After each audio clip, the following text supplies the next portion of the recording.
इस कश्ती 24 मील का फासला जो है वो समुद्र में तय किया था। I am a very strong woman and that's why I always pick very strong characters to play. मैं बहुत अरसे से कह रहा हूँ यार, where is Pakistan's national economic plan? इस तस्वीर को बनाने में कितना वक्त लगा? 6 मंथ में जो है ये फाइनल हुई है। उस वक्त कैमरा नहीं था तो हम लोगों ने मोबाइल फोन से ही वो फिल्में कुछ बनाई थी, शॉर्ट फिल्में। दालों में बहुत अच्छी प्रोटीन है, सब्जियों में प्रोटीन है।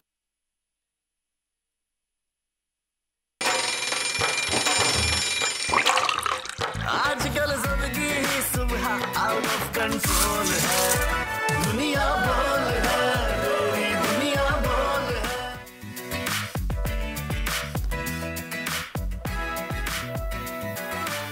अस्सलाम वालेकुम नाज़रीन, प्रोग्राम में आपको खुश आमदेद कहेंगे। मैं हूं आपके साथ सहरिश ज़ुहैब। सुबह खैर। सबसे पहले आगाज़ हम हमेशा की तरह अच्छी बात से करते हैं।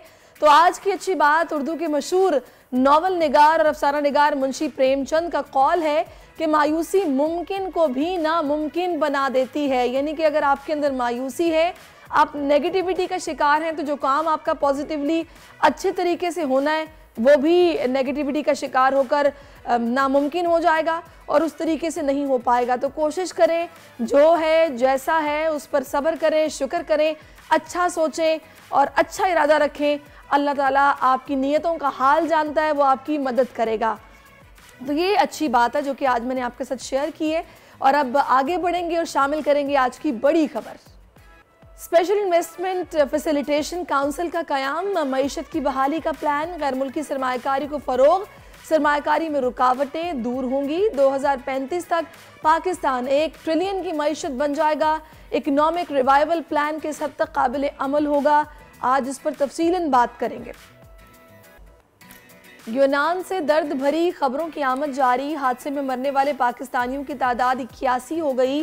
रोशन मुस्तकबिल का लालच देकर नौजवानों को झांसे में फंसाने वाले इंसानी स्मगलर्स के खिलाफ हतमी कार्रवाई का वक्त आ गया है। पेंसिल आर्ट के बाद बॉल पेन आर्ट, मुनफरिद फन के माहिर रूफी आजमी के शाहकार जो देखे दंग रह जाए। कराची की आर्टिस्ट की गुमनामी से इनाम बनाने की कहानी सुनेंगे उन्हीं की जुबानी। और लियारी से आलमी फिल्मी मेले तक का सफर, 12 मुल्की और 1 आलमी अवार्ड अपने नाम करने वाले उभरते हुए फिल्मसाज अदील वली रईस आज दुनिया बोल है के मेहमान होंगे। जी जनाब, आजकल हमारे नौजवान माशाल्लाह से कमाल कर रहे हैं, अपने अपने तरीके से अपने अंदाज में काम कर रहे हैं और दुनिया भर में अपना लोहा मनवा रहे हैं। और हमारी पूरी कोशिश होती है कि अपने इस प्लेटफॉर्म के तवस्सुत से उनको पज़िराई मिले, उनको हम सराहें और आप लोगों को भी मौका मिले कि उनकी जो काविशें हैं उनको आप देख सकें। आगे ट्रेंड्स की बात करेंगे। ऑस्ट्रेलिया इस वक्त टॉप ट्रेंड में शामिल है क्योंकि एशेज सीरीज़ के पहले टेस्ट मैच में इंग्लैंड के ख्वाब चकनाचूर कर दिए। पहले टेस्ट में ऑस्ट्रेलिया ने 2 विकेटों से जीत कर सीरीज़ में 1-0 की बढ़तरी हासिल कर ली और इंग्लैंड के खिलाफ ऑस्ट्रेलवी कप्तान जो कमिंस हैं उनकी उम्दा परफॉर्मेंस ने जीत में अहम किरदार अदा किया, जिसके बाद सारिफीन ने उन्हें दाद दी है, उसमें मसरूफ़ रहे। और इस ट्रेंड में अब तक 1,40,000 से ज़ायद सारिफीन अपने ट्वीट्स कर चुके हैं। दूसरे ट्रेंड की अगर बात की जाए तो सेकंड नंबर पर हम सब की बेनज़ीर इस वक्त ट्रेंड कर रहा है। और ये हम सब की बेनज़ीर इसलिए ट्रेंड कर रहा है कि 21 जून है, मोहतरमा बेनज़ीर भुट्टो की सालगिरह मनाई जा रही है। शहीद रानी की हुक्मरानी आज भी दिलों पर कायम है और इस ट्रेंड में सारिफीन ने बेनज़ीर से मोहब्बत का इजहार किया है, जबकि दुनिया भर में जियाले आज उनकी सालगिरह की तक़रीब मनाएंगे। और इस ट्रेंड में अब तक 24,000 से ज़ायद सारिफीन ट्वीट्स कर चुके हैं। वो लड़की लाल कलंदर थी, जो कत्ल हुई वो खुशबू है, वो औरत थी या जादू थी, वो मुर्दा होकर जिंदा है, तुम जिंदा होकर मुर्दा हो, वो दुखी देश की कोयल थी, वो लड़की लाल कलंदर थी। मैं भी बहुत बड़ी फ़ैन हूँ मोहतरमा बेनज़ीर भुट्टो शहीद की। क्या करिश्माती शख्सियत थी उनकी, पूरी कौम उन्हें सलाम पेश करती है। आगे बढ़ते हैं और अफसोसनाक खबर जो कि कई दिन से आप सुन रहे हैं, जिस पर तहकीकात हो रही हैं। यूनान कश्ती हादसा दर्द और अलम की दास्तानें छोड़ गया है। समंदर की गहराइयों से लाशों की तलाश इस वक्त जारी है। मजीद लाशें निकाल ली गई हैं। मरने वालों की तादाद अब 81 तक जा पहुंची है। लापता अफराद के अहले खाना अपने प्यारों की खैरियत के लिए फिक्रमंद हैं। DNA लेने का सिलसिला शुरू कर दिया गया है। यूनान में पाकिस्तानी सफ़ीर आफ्ताब कुरैशी कहते हैं कि DNA कलेक्शन का सेंटर हम बना रहे हैं, जिसमें जितने भी इनके अहले खाना हैं उनको कुछ सहूलत होगी रब्ता करने में और DNA अपना सैंपल पहुंचाने में। ईद भी अब सर पर है, कितनी याद आएगी इन सब लोगों को, अपने प्यारों की जो कि उनको छोड़कर चले गए हैं। सानिया यूनान, हर दिन के साथ दर्द बढ़ता जा रहा है जब जब हक़ाइक़ सामने आ रहे हैं। इसी सारी सूरत हाल पर बात करने के लिए हमें इस वक्त ग्रीस से हमारे नुमाइंदे रफ़ाकत हुसैन ज्वाइन कर चुके हैं। रफ़ाकत, मुझे ये बताइएगा, अभी मज़ीद लाशें निकाली गई हैं, रेस्क्यू ऑपरेशन अब भी जारी है, क्या बताया जा रहा है हुकाम की जानिब से? जी बिल्कुल, रेस्क्यू ऑपरेशन जो है वो जारी है और कल रात एक और जो मैयत है उसको रिकवर कर लिया गया है और सुनने में ये आ रहा है कि सर्च ऑपरेशन का दायरा कार जो है वो वसी किया जा रहा है और ज़्यादा से ज़्यादा एरिया को कवर करने की कोशिश की जा रही है और इसमें और ज़्यादा अमले को इन्वॉल्व किया जा रहा है ताकि जितनी जल्दी हो सके जितने ज़्यादा से ज़्यादा मैयतों को वो रिकवर कर लिया जाए। अच्छा, DNA सैंपल्स कलेक्शन के लिए यहाँ पर एक पॉइंट बनाया जा रहा है, इस हवाले से क्या खबरें हैं आपके पास? जी, जो जैसा कि सफ़ीर पाकिस्तान आमर आफ्ताब कुरैशी साहब ने हमें बताया था कि हुकूमत पाकिस्तान सोच रही है कि बहुत जल्दी, मेरे ख्याल में आज या कल में वो स्पॉट्स अनाउंस कर देंगे फोरेंसिक सेंटर, जहाँ पे जो मुतासरीन हैं वो जाके अपना सैंपल दे सकेंगे और अपना नाम पता देंगे और वो DNA सैंपल वहाँ पे ले लिया जाएगा और जैसे ही वो DNA सैंपल वहाँ पे लेंगे वो चले जाएंगे और वो DNA सैंपल यूनानी हुकाम और सफारतखाने पाकिस्तान यूनान में जो है वो डिलीवर कर दिया जाएगा। अच्छा रफ़ाकत, जो पाकिस्तानी इस हादसे में साने में बच गए हैं उनके हवाले से खबरें क्या हैं आपके पास? जी, ताज़ा तरीन सूरत हाल ये है कि आज उनको इंशाअल्लाह ताला पाकिस्तानी वक्त के मुताबिक 12 बजे के बाद किसी वक्त भी छोड़ा जा सकता है। उनकी कागजी कार्रवाई मुकम्मल की जा चुकी है और इनमें से 2 अफराद जिनमें से एक का ताल्लुक गुजरांवाला और दूसरे का ताल्लुक जो है शेखुपुरा से, उन दोनों को आज छोड़ दिया जाएगा। अभी तक की जो इतलात है वो ये है। अच्छा रफ़ाकत, आप मेरे साथ रहिएगा। लाहौर से खुरम मलिक भी हमें ज्वाइन कर चुके हैं क्योंकि पाकिस्तान में इस वक्त सूरत हाल कुछ इस तरह से कि मुख्तलिफ शहरों में क्रैक डाउन किया जा रहा है, इंसानी स्मगलर्स को गिरफ्तार किया जा रहा है। खुरम से जानेंगे कि इस वक्त उनके पास क्या खबर है इस हवाले से। खुरम, कितनी गिरफ्तारियां अमल में आई हैं? अच्छा बिल्कुल शहर, इंतहाई अफसोसनाक वाक़या जो है यूनान में पेश आया कि पाकिस्तानी जो यूरोप जाने का ख्वाब देख रहे थे और वो अनफॉर्चुनेटली वहाँ पहुँच नहीं सके और जाबाक हो गए। इस वक्त क्योंकि FIA काफ़ी ज़्यादा मुतहरिक है और FIA एजेंट्स को गिरफ़्तार करने में जो है पेश है और अभी तक FIA काम के मुताबिक 6 एजेंट्स को जो है वो गिरफ़्तार किया गया है। ज़्यादातर जो एजेंट्स हैं वो वज़ीराबाद और गुजरात वाली साइड से हैं क्योंकि वहाँ से ही ज़्यादातर जो जाबाक हुए हैं शहरी, वो यही तस्दीक की जा रही है कि वहाँ से जो है वो अपने यूरोप जाने का ख्वाब देख रहे थे और वहीं से रवाना हुए थे। और लाहौर ने FIA ने भी 2 मुल्ज़मान को जो है शेखपुरा से गिरफ़्तार किया है। तो कुल 6 मुल्ज़मान हैं जिनको गिरफ़्तार किया गया है FIA काम के मुताबिक और उनसे लाखों रुपए नकदी जो है वो भी बरामद की गई है। इसी तरह पंजाब पुलिस की जानिब से भी एक एजेंट्स को जो है वो गिरफ़्तार किया गया, जबकि बिहाड़ी पुलिस ने जो है एक एजेंट जो बिल्कुल बताया जा रहा है कि बड़ा अहम एजेंट था जिसने काफ़ी लाखों रुपए जो है बटोरे हैं शहरियों से और लाखों रुपए बटोरने के साथ साथ उनके वीज़ेस लगवाए और उनको यहाँ से रवाना किया है। तो इस वक्त FIA जो है वो इन एक्शन है और रोज़ाना की बुनियाद पर जो डायरेक्टर हैं वो इस खुद मुआयना कर रहे हैं और रिपोर्ट जो है वो रोज़ाना की बुनियाद पर मरतब की जा रही है। तो अभी तक FIA काम के मुताबिक 6 एजेंट जो हैं वो गिरफ्तार किए गए हैं और यही कहना है FIA का, क्योंकि DNA का प्रोसेस जो है वो भी शुरू कर दिया गया और ये जो 6 मुकदमात भी दर्ज किए गए ये फैमिली की निशानदेही पर जो है ये गिरफ्तार किए जा रहे हैं। डायरेक्टर जो FIA सरफराज विरक, उनसे हमारी बात हुई थी, उनकी जानिब से ये बताया जा रहा था कि ये जो FIR दर्ज की जा रही है, ऐसे लोग जिनकी जान चली गई है लेकिन उनके अहले खाना जाहिर है इस वक्त सदमे में है, वो इन तमाम एजेंट्स के खिलाफ FIRs दर्ज करवा रहे हैं, मुकदमे दर्ज हो रहे हैं। आप मेरे साथ रहिएगा। खुरम, इस गुजरांवाला से तनवीर भट्ट ने मुझे ज्वाइन किया है, उनको भी हम शामिल गुफ्तगू से जानते हैं गुजरांवाला में कितनी कार्रवाइयाँ हुई हैं, कितनी गिरफ्तारियाँ अमल में आई हैं। तनवीर बताइएगा। जी बिल्कुल, यूनान के करीब पेश आने वाले कश्ती हादसे के अफसोसनाक वाक़या में गुजरांवाला और गिरदोनवा से तल्लक रखने वाले 38 नौजवान अभी तक लापता हैं। इन नौजवानों के घरों में शोक की कैफियत है। FIA ने भी नौजवानों के गैर कानूनी तौर पर बैरून ममालिक भिजवाने वाले इंसानी स्मगलर्स के खिलाफ कार्रवाइयों में मसरूफ़ है। गुजरांवाला में इंसानी स्मगलर्स के खिलाफ 2 मुकदमा दर्ज किए जा चुके हैं और छापामार कार्रवाइयों में भी इजाफा हो रहा है। इस वक्त गुजरांवाला FIA ने 2 स्मगलर स्मगलर्स को हिरासत में लिया है। FIA ने लापता होने वाले नौजवानों के अहल खाना के DNA सैंपल भी लेने का आगाज़ कर दिया है। पंजाब फॉरेंसिक की टीमें लापता नौजवानों के घरों में जाकर सैंपल हासिल कर रही हैं, जबकि दूसरी जानब FIA की जानब से तश्कील दी गई 6 टीमों की जानब से लापता नौजवानों के वर्सा की जानब से निशानदही के बाद मज़ीद इंसानी स्मगलर्स की गिरफ्तारी के लिए छापे मारे जा रहे हैं। जी ठीक है तनवीर, आप मेरे साथ रहिएगा, मैं आपसे मजीद भी बात करूंगी। रफाकत, मुझे बताइएगा, अभी जिस तरह की सारा वाकया पेश आया, फिर BBC की रिपोर्ट भी आ गई है जिसमें बड़े होशरुबा इंकशाफात किए गए हैं, क्या तहकीकात हो रही हैं ग्रीस हुकाम की जानिब से? इस मामले को किस तरह देखा जा रहा है?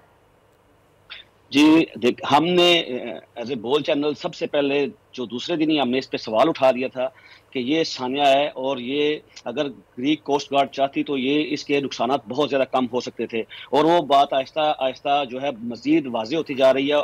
और कल की पोजीशन ये है कि यूनान की तमाम जो सियासी पार्टियां उनकी तरफ से सख्त तनकीद का निशाना बनाया गया है यूनानी कोस्ट गार्ड को। लेकिन जो कल यूनानी कोस्ट गार्ड के जो स्पोक्स पर्सन थे, उन्होंने जो अपने सहाफ़ियों के साथ बातचीत की तो उसमें वो किसी भी सवाल का हाथ रहा जवाब देने में नाकाम रहे। और हत्ता कि यहाँ तक जब उनसे पूछा गया कि जिस जहाज़ ने इस रेस्क्यू ऑपरेशन में हिस्सा लिया था उसके ऊपर एक कैम लगा होता है, तो उसकी वीडियो कहाँ है, तो उन्होंने कहा जी वो जब हम रेस्क्यू ऑपरेशन करते हैं तो वो कैम हम मान नहीं करते। तो इसी तरह अब आहिस्ता आहिस्ता तकरीबन हर जुबान ज़द-ए-आम है कि ये सीधा सीधा एक गफलत बरती गई है यूनानी कोस्ट गार्ड की तरफ से। वो उनको मुसलसल देख रहे थे, उनको वॉच कर रहे थे, हत्ता कि हमारे पास एक वीडियो भी आई है जिसमें ये उनको फूड भी सप्लाई कर रहे हैं, इन्होंने उनको खाना भी दिया है।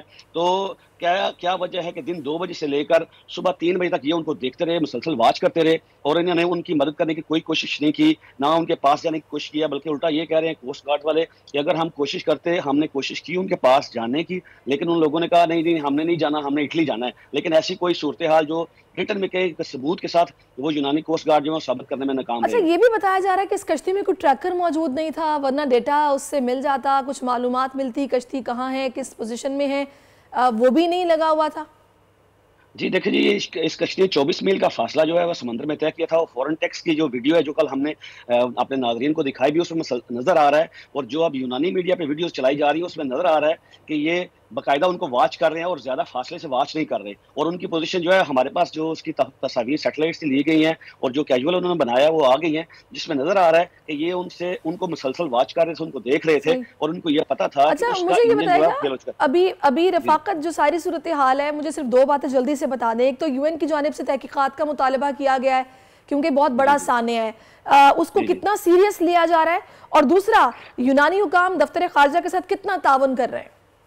देखिए जी, अभी तो इतवार को चूंकि यहाँ पे इलेक्शन है तो कोई भी पार्टी जो है इस पे बड़ा स्टांस नहीं ले रही, लेकिन फिर भी जो सियासी पार्टीज हैं और यूनान की अवाम है उन्होंने इस पे बहुत बड़ा स्टांस लिया हुआ है, और वो कह रहे हैं कि ये सरासर फेलियर है हमारी कोस्ट गार्ड्स का। ठीक है, और दूसरे नंबर पे जो आपने बात की कि इसकी तहकीकात और वजारतें जो हमारी जो खारजा मिनिस्ट्री है, ये सारी मिनिस्ट्री के साथ साथ में, क्योंकि इसमें सिर्फ पाकिस्तानी तो नहीं थे, इसमें मिस्र, सीरिया और फ़लस्तीन के लोग भी मौजूद थे। इसलिए अगर एक मुल्क के लोग होते तो फिर और तरह का प्रेशर था, लेकिन चूंकि अब 4-5 ममालिक के लोग हैं, और दूसरी जो खास बात है इन 700 बंदों में से हर एक बंदे का रिलेटिव जो है 5-10 रिलेटिव यूरोपीय यूनियन में मौजूद है। जो और यूके की तरफ से जो खास तौर पर हमें प्रेशर देखने के आया है कि वो लोग तो खुलकर इनको क्रिटिसाइज कर रहे हैं कि आपने इस सानियों को क्रिएट किया है, ये ऐसा होना नहीं चाहिए था। जी सही, बहुत शुक्रिया आपका रफाकत हुसैन, आप हमारे साथ मौजूद थे। खुरम मलिक ने लाहौर से आगाह किया और बट गुजरावाला से हमें आगाह कर रहे थे।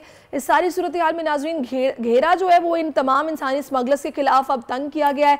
तहकीकाती कमेटी वज़ीर आज़म साहब की जानब से बना दी गई है, 1 हफ्ते में रिपोर्ट पेश करने का कहा गया है। उम्मीद है कि इन तमाम इंसानी स्मगलर्स का कलाकमा किया जाएगा ताकि इस तरह की ये जो भी एक्टिविटी है इसको रोका जा सके आगे आने वाले वक्त के लिए, ताकि कोई और सानिया दोबारा से फिर ऐसा रोनुमा ना हो। इन तमाम नुमाइंदगान का मैं शुक्रिया अदा करूंगी। और अब आगे बढ़ेंगे, बात करेंगे the legend of Maula Jatt में दारों का किरदार निभाने वाली अदाकारा हुमायमा मलिक जल्द एक नए किरदार में लोगों को नजर आएंगी। हुमायमा मलिक कहती हैं कि सख्त किरदार निभाना पसंद करती हूँ। बोल न्यूज़ के नुमाइंदे मोइन जुबैर से उन्होंने खुसूसी बातचीत की है, उन्होंने क्या कहा आप भी सुनिए। जी, हमारे साथ मौजूद हैं हुमायमा मलिक।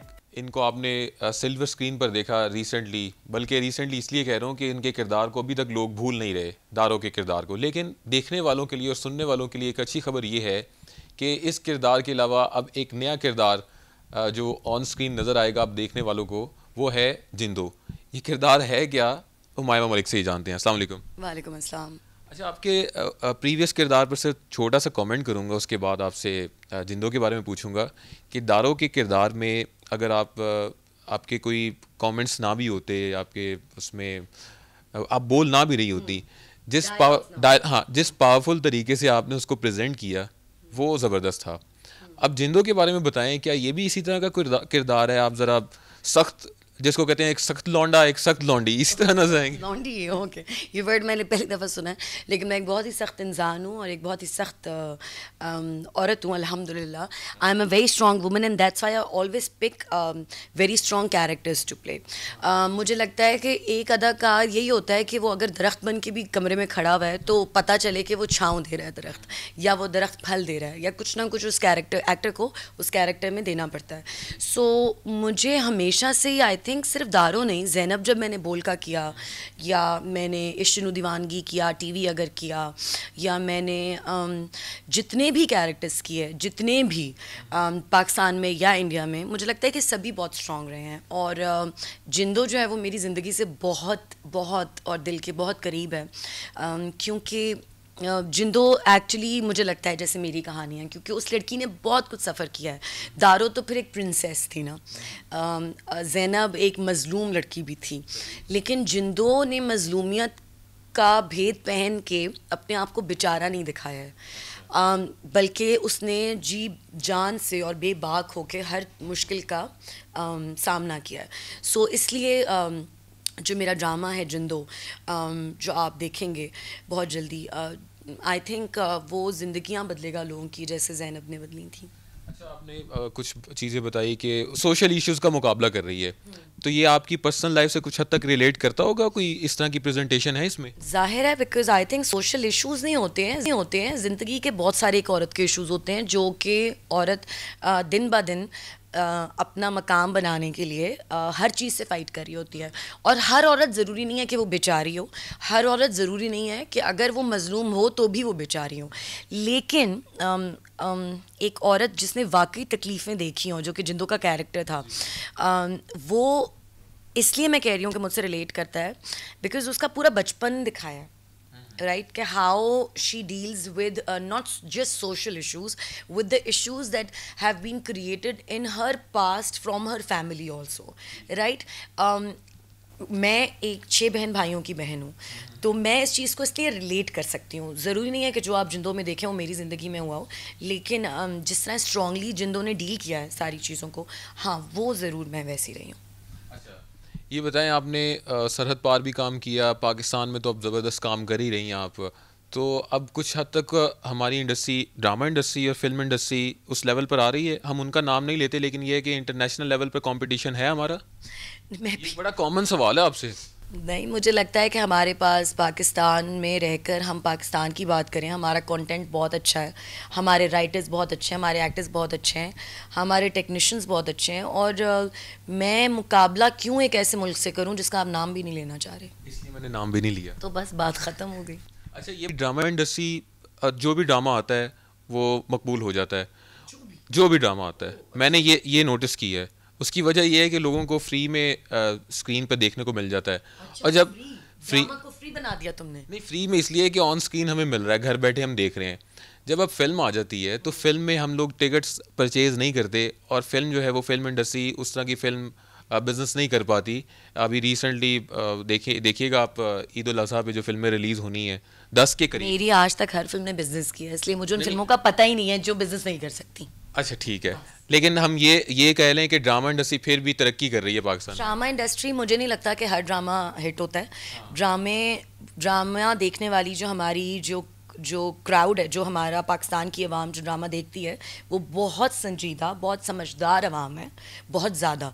सिनेमा में आपको, सिनेमा से घरों में, मैं हमेशा कहती हूँ, घर से निकलना पड़ता है, सिनेमा का टिकट लेना पड़ता है, जो कि 800-900 रुपये का या 1200-1300 का होता है, ठीक है। सिनेमा कहाँ है, आपके घर है करीब के नहीं है, 1000 रुपये का आपको जाना पड़ता है। पॉपकॉर्न्स लेके सिनेमा में 3 घंटे बैठ के एक चीज़ देखनी होती है आपको, जिस पर आप बहुत पैसा खर्च करते हैं। टीवी एक एंटेना के साथ आता है, और टीवी की रीच, मेरे घर, आपके घर, हमारी डोमेस्टिक स्टाफ के घर, मुलाजमीन के घर, हमारे कारोबारी लोगों में, हर जगह पे टीवी की रीच है। तो टीवी एक ऐसा मीडियम है, टीवी का डब्बा जो हर किसी के घरों में मौजूद है, और उसकी ऑडियंस बहुत स्मार्ट है, बहुत स्मार्ट है।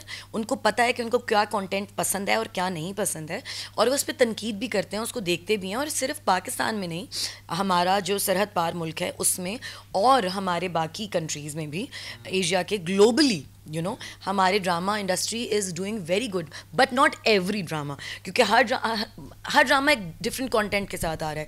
किसी में दिखा रहे हैं भाभी का फलां से अफेयर है, या माँ का फलां के साथ कुछ हो गया मसला, या फुप्पी का खाला के बेटे के साथ, मतलब देयर आर सो मैनी फजूल किस्म के कंटेंट जो चल रहा होता है, टॉपिक्स।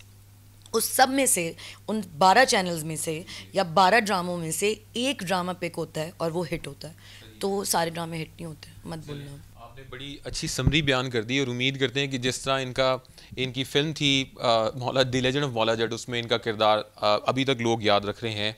अब जब ये ड्रामा ऑन स्क्रीन आएगा जिसमें जिंदो का किरदार इन्होंने अदा किया, और ड्रामे का नाम भी गालिबन जिंदो ही है, और उम्मीद ये जाहिर की जा रही है कि उमायमा मलिक के हर किरदार को लोग पसंद करेंगे, और ये किरदार भी लोग हमेशा याद रखा जाएगा। बहुत शुक्रिया मोइन ज़ुबैर। और बिल्कुल ये हमारे अदाकार ही हैं जिनके किरदारों में कहानियाँ ज़िंदा रहती हैं, जो कि सोशल इशू से रिलेटेड होती हैं, अक्कासी करती हैं, जो हमारे माशरे के मसाइल हैं उनकी मैसेज दिया जाता है, समझाया जाता है कि मामलात को टैकल कैसे करना है। एक ब्रेक अब लेते हैं, ब्रेक के बाद वापस आते हैं। आजकल ज़िंदगी ही सुबह आउट ऑफ कंट्रोल है, दुनिया बोल है, तेरी दुनिया बोल। वेलकम बैक नाज़रीन। बड़े ज़बरदस्त मेहमान मुझे स्टूडियोज़ में ज्वाइन कर चुके हैं, जिनकी कमाल महारत है कि मैं भी देखकर दंग रह गई हूँ। कुछ बात करूँगी स्पेशल इन्वेस्टमेंट फैसिलिटेशन काउंसिल की, जो कि एक उम्मीद की किरण है कि जो मायूसी के बादल छाए थे वो छटने की उम्मीद है। मुल्क को दरपेश मुआशी मुश्किलात से निकलने के लिए मुआशी प्लान के अहम खदोखाल सामने आ गए। इस सारी सूरत हाल पर बात करने के लिए डॉक्टर खाकान नजीब साहब हमें ज्वाइन कर चुके हैं, और ये कितना कारगर साबित होगा, हम कितनी एक्सपेक्टेशन रखें, ये मंसूबा किस तरह से देखा आपने। डॉक्टर साहब पहले तो बहुत शुक्रिया आपके वक्त का, बताइएगा आपने इस मंसूबे को किस तरह देखा है? बिस्मिल्लाहिर्रहमानिर्रहीम। मैं इसको इस तरह देखता हूँ कि दो तरह से हम डॉलर्स या फॉरेन इनफ्लोज पाकिस्तान ला सकते हैं। एक की कोशिश हम बड़े अरसे से कर रहे हैं, आपको मालूम है, आपसे भी कई दफ़ा बात हुई कि हम IMF, वर्ल्ड बैंक, ये यानी कि डेट क्रिएटिंग इनफ्लोज हैं। एक मैंने हमेशा कहा है, और ये भी बात मैं कहता रहा हूँ, कि पाकिस्तान में आप जब तक इन्वेस्टमेंट नहीं लाएंगे, पाकिस्तान का एक इन्वेस्टमेंट टू GDP यानी कि जो हमारी पैदावारी है पूरे मुल्क की और हमारी इन्वेस्टमेंट है, उसकी शरह कम होकर 13.6% रह गई है। जिन ममालिक ने तरक्की की है दुनिया में, वो 20, 25, 30, 35% तक इस शरह को ले गए थे। सो ये एक दूसरा जुज़ है पाकिस्तान की सलामती यानी कि इकोनॉमिक स्टेबिलिटी का, और वो है कि आप इन्वेस्टमेंट को बढ़ाना चाहते हैं। अब इन्वेस्टमेंट कई जगह से आ सकती है, पब्लिक इन्वेस्टमेंट जैसे हम इंफ्रास्ट्रक्चर में करते हैं, और सबसे बढ़ के private investment. Private investment domestic भी होती है और फॉरेन भी होती है। फॉरेन इन्वेस्टमेंट एक्सपर्टीज भी लाती है, और अगर हम एक समझदार कौम हैं तो हम ऐसी जगह पर लाएंगे जिसमें एक्सपोर्ट्स जो हैं वो उनसे हम इस्तेफादा कर सकें, या हमारी जो लोकल नीड्स हम इंपोर्ट करते हैं स्पेशली एग्रीकल्चर में, उनको हम रिप्लेस कर सकें। ताकि हमारे इस मंसूबे में जो चीज़ें इन्होंने हाईलाइट की हैं उनमें एनर्जी है, इसके अलावा एग्रीकल्चर है, प्रोडक्शन है, इन चीज़ों को फोकस किया गया है। लेकिन फ़िलहाल ये बड़ी अच्छी बात है कि सिविल मिलिट्री लीडरशिप एक पेज पर है, और ये सारा मंसूबा जिस पर एक स्ट्रेटजी बनाई गई है। लेकिन इसको किया कैसे जाएगा, क्या तरीक़ाकार होगा, कौन लोग इसको मतलब सारा सुपरवाइज करेंगे, कुछ इस हवाले से नहीं बताया गया अभी। मैं let me take a moment to comment कि पहले इसमें डिफेंस प्रोडक्शन है एक एरिया, जिसका मतलब है जैसे हमने पहले एक ज़माने में JF-17 थंडर दुनिया को बेचा, इसी तरह पाकिस्तान ऑर्डिनेंस फैक्ट्री और दीगर अदारे जो एक्सपोर्ट कर सकते हैं। दूसरा एग्रीकल्चर जो है वो मैं बारहा कहता हूँ कि उसका बहुत स्कोप है। स्कोप इस तरह से है कि हमारी जो पैदावारी सलाहियत है वो कमज़ोर हो चुकी है। Corporate farming, investment in mechanisation, ये सब कुछ इस पैदावारी सलाहियत को बढ़ा सकता है। और यूएई और जो हमारी मिडल ईस्टर्न ममालिक हैं वो हमारी जो फूड सिक्योरिटी अगर हम उनको फराहम कर सकते हैं तो वो सिंध में भी बहुत बड़ा एरिया है, बलूचिस्तान में भी बहुत बड़ा एरिया है जो अंडर यूटिलाइज्ड पड़ा है। आखिरी एरिया मेरा बड़ा फेवरेट है जिसका मैं जिक्र करूंगा, वो है मिनरल्स एंड माइनिंग। याद रखिए गोल्ड और बहुत से दीगर जो मादनियात हैं उनका एक बहुत बड़ा जखीरा है पाकिस्तान में। रेकोडेक जो है वो अगले 50 साल हमें $1 अरब दे सकता है। अब आप ये बहुत ही मौजू सवाल है कि इसको ऑपरेशनलाइज कैसे किया जाए। देखिए आई थिंक काउंसिल की हद तक ठीक है, आप एपेक्स बॉडी रखें, इम्प्लीमेंटेशन बॉडी रखें, कोऑर्डिनेशन बॉडीज रखें, आर्मी उसमें कोऑर्डिनेट करना चाह रही है, उसमें एक कलीदी रोल प्ले करना चाह रही है, these things are fine, but I think in the end जो प्रोफेशनल सेटअप लाएंगे जिसमें अगर आप ऐसे लोग लाएंगे जो कि प्रोफेशनली इन सेक्टर्स को भी समझते हों, दुनिया में पाकिस्तान का नाम बेच सकते हों, दुनिया में पाकिस्तान को as a destination for investment जो है सेल कर सकते हों, और ये करने के लिए वो ये सकत भी रखते हों कि वो समझते हों इन सब एरियाज को, और जो बैरियर्स हैं इन सब में उनको रिमूव कर सकते हों। I think that will determine it. But you know Pakistan को कोई होप देने के लिए, विजन क्रिएट करने के लिए, ये राह दिखाने के लिए हमें मूव तो करना है ना इन सब चीजों पे। अच्छा, इसमें खाकान साहब एक चीज और भी है, अक्सर जितने भी इकोनॉमिक एक्सपर्ट्स आते हैं वो आके ये बात जरूर करते हैं कि ऐसी कोई स्ट्रेटेजी बननी चाहिए कि जो कि अगले 20-30 साल के लिए हो, कोई भी हुकूमत आए या जाए उस स्ट्रेटेजी को उससे कोई फर्क नहीं पड़ना चाहिए, उसी पर इनको फिक्स होना होगा, जो नए आएंगे उनको भी और जो कर रहे होंगे काम उनको भी। तो डू यू थिंक कि ये स्ट्रेटेजी जो बनाई गई है ये फॉर लॉन्ग टर्म होगी, क्योंकि आगे तो फिर गवर्नमेंट चेंज होने वाली है? सो इसीलिए ये एंकर्ड है आर्म्ड फोर्सेस की उस पुश में जो वो देना चाहते हैं इन सेक्टर्स को, जो वो देना चाहते हैं सिंगल विंडो ऑपरेशन। उसका मतलब है ये तो एक बात अयां है पाकिस्तान में कि प्रोसेसेस, रेगुलेशंस, स्टेट अपरेटस का रिस्पांस, ये सब चीज़ें कमज़ोर हैं। कोई फॉरेन इन्वेस्टर आता है तो वो ढूंढता ही रह जाता है मैं कहाँ जाऊँ। मुझे ये बात तशवीश हमेशा देती थी कि हम BOI को वो अदारा नहीं बना सके जो हमें बनाना चाहिए था। आप हैरान होंगी, मैंने 2016 में एक किताब लिखी इस चीज़ पर कि हमें क्या करना चाहिए। वो आज भी बोर्ड ऑफ इन्वेस्टमेंट की वेबसाइट पर पड़ी है कि ईज़ ऑफ डूइंग बिजनेस कीजिए, और मैंने ये सारी चीज़ें उसमें मेंशन की कि हमें ये सारा कुछ उसमें करना है। ये क्यों किया? क्योंकि मैं समझता हूँ कि जितनी आसानी पैदा करेंगे, बट उसमें मैंने सिर्फ टारगेट फॉरेन इन्वेस्टर को नहीं किया था, बल्कि मैंने ये भी गुजारिश की थी कि it will be both the foreign investor as well as the domestic investor. और इससे मेरा मतलब ये है कि हमें अपने डोमेस्टिक एंटरप्रेन्योर को भी एक्साइटेड करना है कि वो जाकर खुद जॉइंट वेंचर्स कर सके फॉरेन इन्वेस्टर्स के साथ, वो हमारा एम्बेसडर बन सके। सो एक तो मैं ये कहूँगा कि फॉरेन इन्वेस्टर को तो लाना इसलिए लाजिम व मलजूम है क्योंकि हम डॉलर्स, इनफ्लो ऑफ एक्सपर्टीज और रिवर्स एक्सपोर्ट का पोटेंशियल बनाना चाहते हैं। मैन्युफैक्चरिंग करना तो हम बहुत कुछ चाहते हैं। जो किताब आपने लिखी है उसमें जो स्ट्रेटेजी आपने बताई होगी वो आज भी उसी तरह मौजूद होगी कि इस पर ऐसे अमल होना चाहिए, लेकिन अभी तक हुआ नहीं है। मैं आपसे ये पूछना चाह रही हूँ कि अवाम को कन्विंस हो जाना चाहिए कि वाकई ये जो प्लान है ये गेम चेंजर साबित होगा, स्पेशल इन्वेस्टमेंट फैसिलिटेशन काउंसिल या फिर इकोनॉमिक रिवाइवल प्लान, ये हमारे लिए न्यू टर्म्स हैं, हम कन्विंस हो जाएं, सेटिस्फाई हो जाएं? देखिए, आप इस चीज़ पे कन्विंस हो कि जब सारी फोर्सेस इकट्ठी हुई फैटेफ में, मैं मिसाल देता हूँ क्योंकि मैं मौजूद था उस वक्त टेबल पे जब ये सब काम हमने किया, तो जो फेडरल गवर्नमेंट थी, जो प्रोविंसेस थी, आर्म्ड फोर्सेस जो थी, उन्होंने जब इकट्ठा रोल प्ले किया तो हमने फैटेफ का एक बहुत ही बड़ा मरहला कामयाबी से तय किया। बेशक। अब हमें नेशनल, फिर हमने एक नैप बनाया, हमने एक नेशनल एक्शन प्रोग्राम बनाया, और वो दहशतगर्दी जो हमारे फाइबर को डिस्ट्रॉय कर रही थी उसको ख़त्म किया। मैं बहुत अरसे से कह रहा हूँ यार, where is Pakistan national economic plan?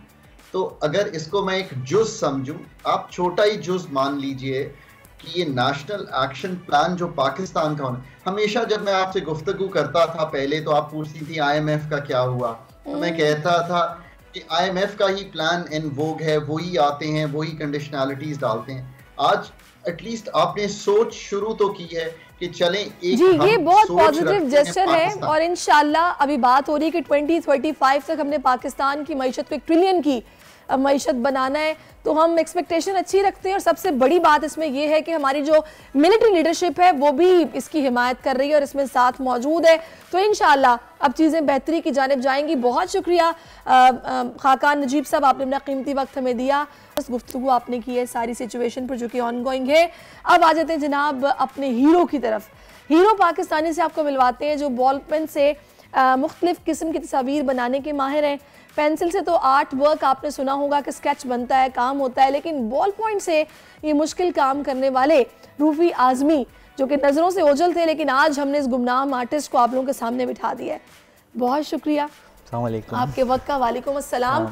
अच्छा, मैं एक नाम पढ़ी थी, रेहान आज़मी, जिनकी बेशुमार मिली नगमे आप लोगों ने सुने होंगे, हम सब बड़े हुए हैं सुन के, उनका भी आपसे ताल्लुक है? जी, मैं उनका भतीजा हूँ।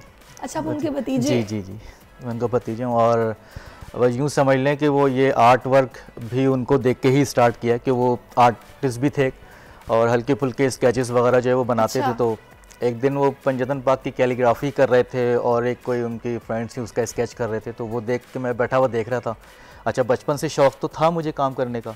आपने सीखा नहीं कहीं से? नहीं, मैंने कहीं से नहीं सीखा, बस इसी तक करते रहे। फिर इंटर के बाद आके कुछ ऐसे आर्टिस्ट नज़रों में आए, तो हमारी एक गली में आर्टिस्ट होते थे हैदर, तो उनके पास मैंने जाके देखा, वो पेंसिल वर्क का काम करते थे। तो सिर्फ बैठ के देखता था कैसे कर रहे हैं ये लोग काम, तो बस वो देखते देखते, और फिर जब आपके अंदर शौक़ होता है तो फिर जो है ना वो आप वसाइल भी ढूंढने लग जाते हैं और फिर ऐसे लोगों को भी ढूंढने लगते हैं।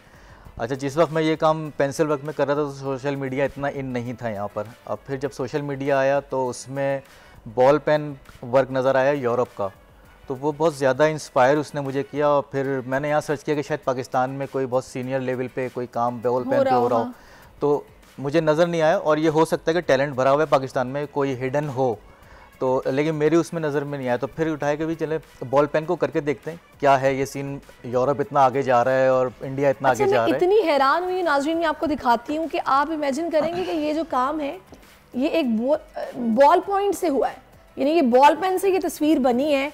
और आप अंदाज़ा लगाएं इसमें कितनी मेहनत हुई होगी, कितना वक्त लगा होगा और कितनी बारीक बीनी से इन्होंने ये काम किया है। मेरे ख्याल में तो आपको अब तक चश्मा लग जाना चाहिए था, आपकी नज़र काफ़ी ज़बरदस्त है, अच्छी है। तो मुझे बताइएगा इस तस्वीर को बनाने में कितना वक्त लगा? असल में हम लोग जो है वो मूड पे काम कर रहे होते हैं। अच्छा, क्योंकि ये बारीक बिल्कुल सर्कल पे काम हुआ है, तो हम 10 मिनट अगर बैठते हैं तो हमारी आइस और सर में जो है ना वो पेन होना शुरू हो जाता है, तो फिर हम थोड़ा रिलैक्स देते हैं। तो अगर इस तस्वीर की बात करूँ तो ये तकरीबन 6 मंथ में जो है ये फाइनल हुई है।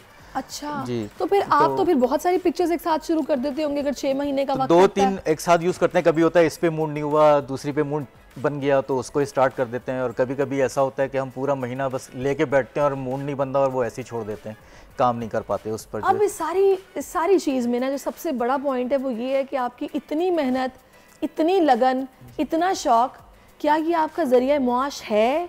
आप इससे इतना अर्न कर लेते हैं कि आपका घर चल सके? नहीं, इतनी तो नहीं है, क्योंकि हमारे यहाँ ये एक अलमिया है कि पाकिस्तान में आर्ट की कदर नहीं है। और जब आर्ट की कदर नहीं है तो हमारे यहाँ माशाल्लाह इतने बड़े बड़े आर्टिस्ट मौजूद रहे हैं, जो बहुत से ऐसे जो इस दुनिया में नहीं रहे, लेकिन उनको कोई कदर नहीं हुई। जितने भी आर्टिस्ट हमारे यहाँ जो फेमस हुए उन्होंने बाहर जाके अपनी एग्जीबिशंस की, तो जैसे इकबाल मेहंदी साहब हैं, तनवीर फारूकी साहब हैं, गुलजी साहब थे। अच्छा, मुझे ये समझ नहीं आती कि जहाँ जो बड़े बड़े लेवल की एग्जीबिशंस होती हैं ना, जो लोग पैसा लगा के ऑर्गेनाइज करते हैं, उससे तो लोग पेंटिंग्स खरीद लेते हैं अपने घरों में लगाने के लिए, लेकिन जो इस लेवल के आर्टिस्ट होते हैं कि जो बिल्कुल गुमनाम है, जो हैं बड़े कमाल के, उनको लोग डिस्कवर करने की कोशिश भी नहीं करते और उनसे चीज़ें खरीदते नहीं है। इसका मुझे बहुत दुख होता है। डिग्रेड बहुत करते हैं लोग। अगर अच्छा, हमारे यहाँ बस वही है कि आपका नाम है तो आप सब कुछ हैं, और अगर आपका नाम नहीं है तो आप कितनी मेहनत कर लें, कुछ भी कर लें, आपको कोई फ़ायदा नहीं है, कुछ भी। ये चीज़ नहीं होनी चाहिए। ये चीज़ हमारे यहाँ डिग्रेड करती है। और अब इसमें जो न्यू जनरेशन आर्टिस्ट हमारी आ रही है वो इन चीज़ों को सोच के इस तरफ आ नहीं रही, बैक मार रही है कि हम इसमें क्या फ़ायदा है, हमें क्या करें हम इसमें जो है। तो अब इस चीज़ के लिए ये है कि अब ये तो हमारी जो गवर्नमेंट है ये इसको देखे, कोई एक ऐसा इदारा, जैसे हमारे आर्ट्स काउंसिल है, लेकिन आर्ट्स काउंसिल तक भी बआसानी बहुत सारे लोगों की रसाई नहीं है जो न्यू जनरेशन आ रही है। सही। मटेरियल इसका बहुत ज़्यादा महंगा है, जिस तरह महंगाई चल रही है, तो कोई ऐसी चीज़ नहीं है कि जिसकी वजह से जो है ना वो न्यू आर्टिस्ट या न्यू जनरेशन जो आ रही है वो इस पे मोटिवेट हो और इसको लेके चले, काम करे इस पर जो है। अच्छा, बल्कि मैं चाहूँगी मैं थोड़ा सा नाजरीन को दिखाऊँ आपका काम, क्योंकि यहाँ पे पेंटिंग्स बहुत ज़्यादा है। ये देखिए नाजरीन, ये कितनी खूबसूरत पेंटिंग है, इन्होंने हॉर्स बनाया हुआ है और ये इसमें, अच्छा ये बॉल पॉइंट आपने कलर्ड यूज़ किया है? कलर्ड बॉल पेन, बहुत खूबसूरत ये पेंटिंग है। इसके अलावा मुझे सबसे अच्छा कायदे आज़म का पोर्ट्रेट लगा है जो आपने बनाया है, वो भी बहुत अच्छा आपने बनाया है। ये देखें, और ये मुझे हैरत हो रही है कि गॉड गिफ्टेड, ये कैसे, मतलब बगैर सीखे आप कैसे कर लेते हैं ये? बस वो आप में जब जो लगन होती है ना तो फिर वो आप उसको करते रहते हैं और कभी गिरते हैं। ये मोहतरमा फातिमा जिन्ना का पोर्ट्रेट भी इन्होंने बनाया, ये भी बहुत खूबसूरत है कि मतलब ये लग रहा है कि बाकायदा कहीं से किसी आर्ट्स कॉलेज से, यूनिवर्सिटी से इन्होंने काम सीखा है और उसके बाद ये काम किया है, लेकिन ऐसा नहीं है। ये देखें कितनी खूबसूरत ये पोर्ट्रेट्स हैं जो कि आपने बनाए हैं, और कलर्ड बॉल पॉइंट भी यूज़ किया है और ब्लैक एंड वाइट ने भी बनाया है। और ये सबसे बड़ा किसका है? जी, कोविड वाले टाइम में ये बनाया था, मास्क को बहुत ज़्यादा, बहुत खूबसूरत। और ये मास्क देखें आप, ये लग ही नहीं रहा कि ये बॉल पॉइंट से ये मास्क बना हुआ है, ये लग रहा है कि आपने पेंट किया है या फिर ये किसी मतलब 3D इफेक्ट आ रहा है इसमें। बिल्कुल, बहुत बस इसमें हमें जो मुश्किल होती है कलर्ड बॉल पेन ढूंढने में बहुत ज़्यादा प्रॉब्लम्स हो रही होती हैं, क्योंकि वो यहाँ मल्टी कलर्स में है नहीं। ये हमारे यहाँ जो बच्चों को यूज़ करने के लिए दिए जाते हैं कलर्स पेन। अच्छा आपने मास्क बनाया कि इसमें आप बाकायदा आपने जो सिलाई है मास्क की वो भी नजर आ रही है प्रॉपर, बड़ा 3D इफेक्ट वाकई इसमें आ रहा है। तो प्लीज़ नाजरीन, मेरी रिक्वेस्ट है आप लोगों से, जिन लोगों को शौक है अपने घर को सजाने का, वो इस तरह के आर्टिस्ट मौजूद हैं, यही कराची में मौजूद हैं, पाकिस्तान में मौजूद हैं। प्लीज़ इनके टैलेंट को सराहें, इनसे इस तरह की पेंटिंग्स खरीदें, ये बहुत मेहनत करते हैं। इस तरह इनके लिए ज़रिए मुआश भी है, इनका घर भी चलता है, इनकी हेल्प भी हो जाएगी, आपको दुआएं भी मिलेंगी और आपका घर भी खूबसूरत लगेगा। तो आप इनसे रब्ता करें। ये रूफी आज़मी साहब हैं और इनका आपका कोई फेसबुक सोशल मीडिया पे है? फेसबुक पर, यूट्यूब पर, इंस्टा पे रूफी आज़मी के नाम से जो है मेरा पेज है। जो भी मुझसे कांटेक्ट करना चाह रहा है वहाँ पर मैसेंजर वगैरह पे कांटेक्ट कर सकते हैं। अभी आप अपने बारे में क्या सोच रहे हैं, आपको आगे क्या करना है? अब मैं अभी अपने बारे में सोच रहा हूँ कि मैं चाह रहा हूँ कि जितना टैलेंट मेरे अंदर है मैं ये कन्वर्ट कर दूँ जो न्यू आर्टिस्ट अच्छा, आ रहे हैं, माशाल्लाह पढ़ाते भी हैं। मैं एक निजी स्कूल में पढ़ाता भी हूँ और वहाँ head of the art department होता हूँ, और वहाँ अभी मैंने बॉल पेन इंट्रोड्यूस करवाया है क्लास 8 में। अच्छा, 8 क्लास 8 में इंट्रोड्यूस करवाया है। तो वो बच्चे हैं, क्योंकि न्यू वर्क है तो हम कर रहे हैं उसको, लेकिन हम सारी प्रॉब्लम आके हो जाती है कि हमें मल्टी कलर्स पेन नहीं मिल पा रहे होते और ब्रांड पेन यहाँ मौजूद नहीं है। अच्छा, बच्चों को तो पेरेंट्स बड़ा वो करते हैं कि भाई नहीं, तुम्हारी नज़र ना कमज़ोर हो जाए, तुम इतनी देर इस पर क्यों ये ड्राइंग कर रहे हो, छोड़ो इसको, कोई अब दूसरी एक्टिविटी करो, स्पोर्ट्स में तुम हिस्सा लो।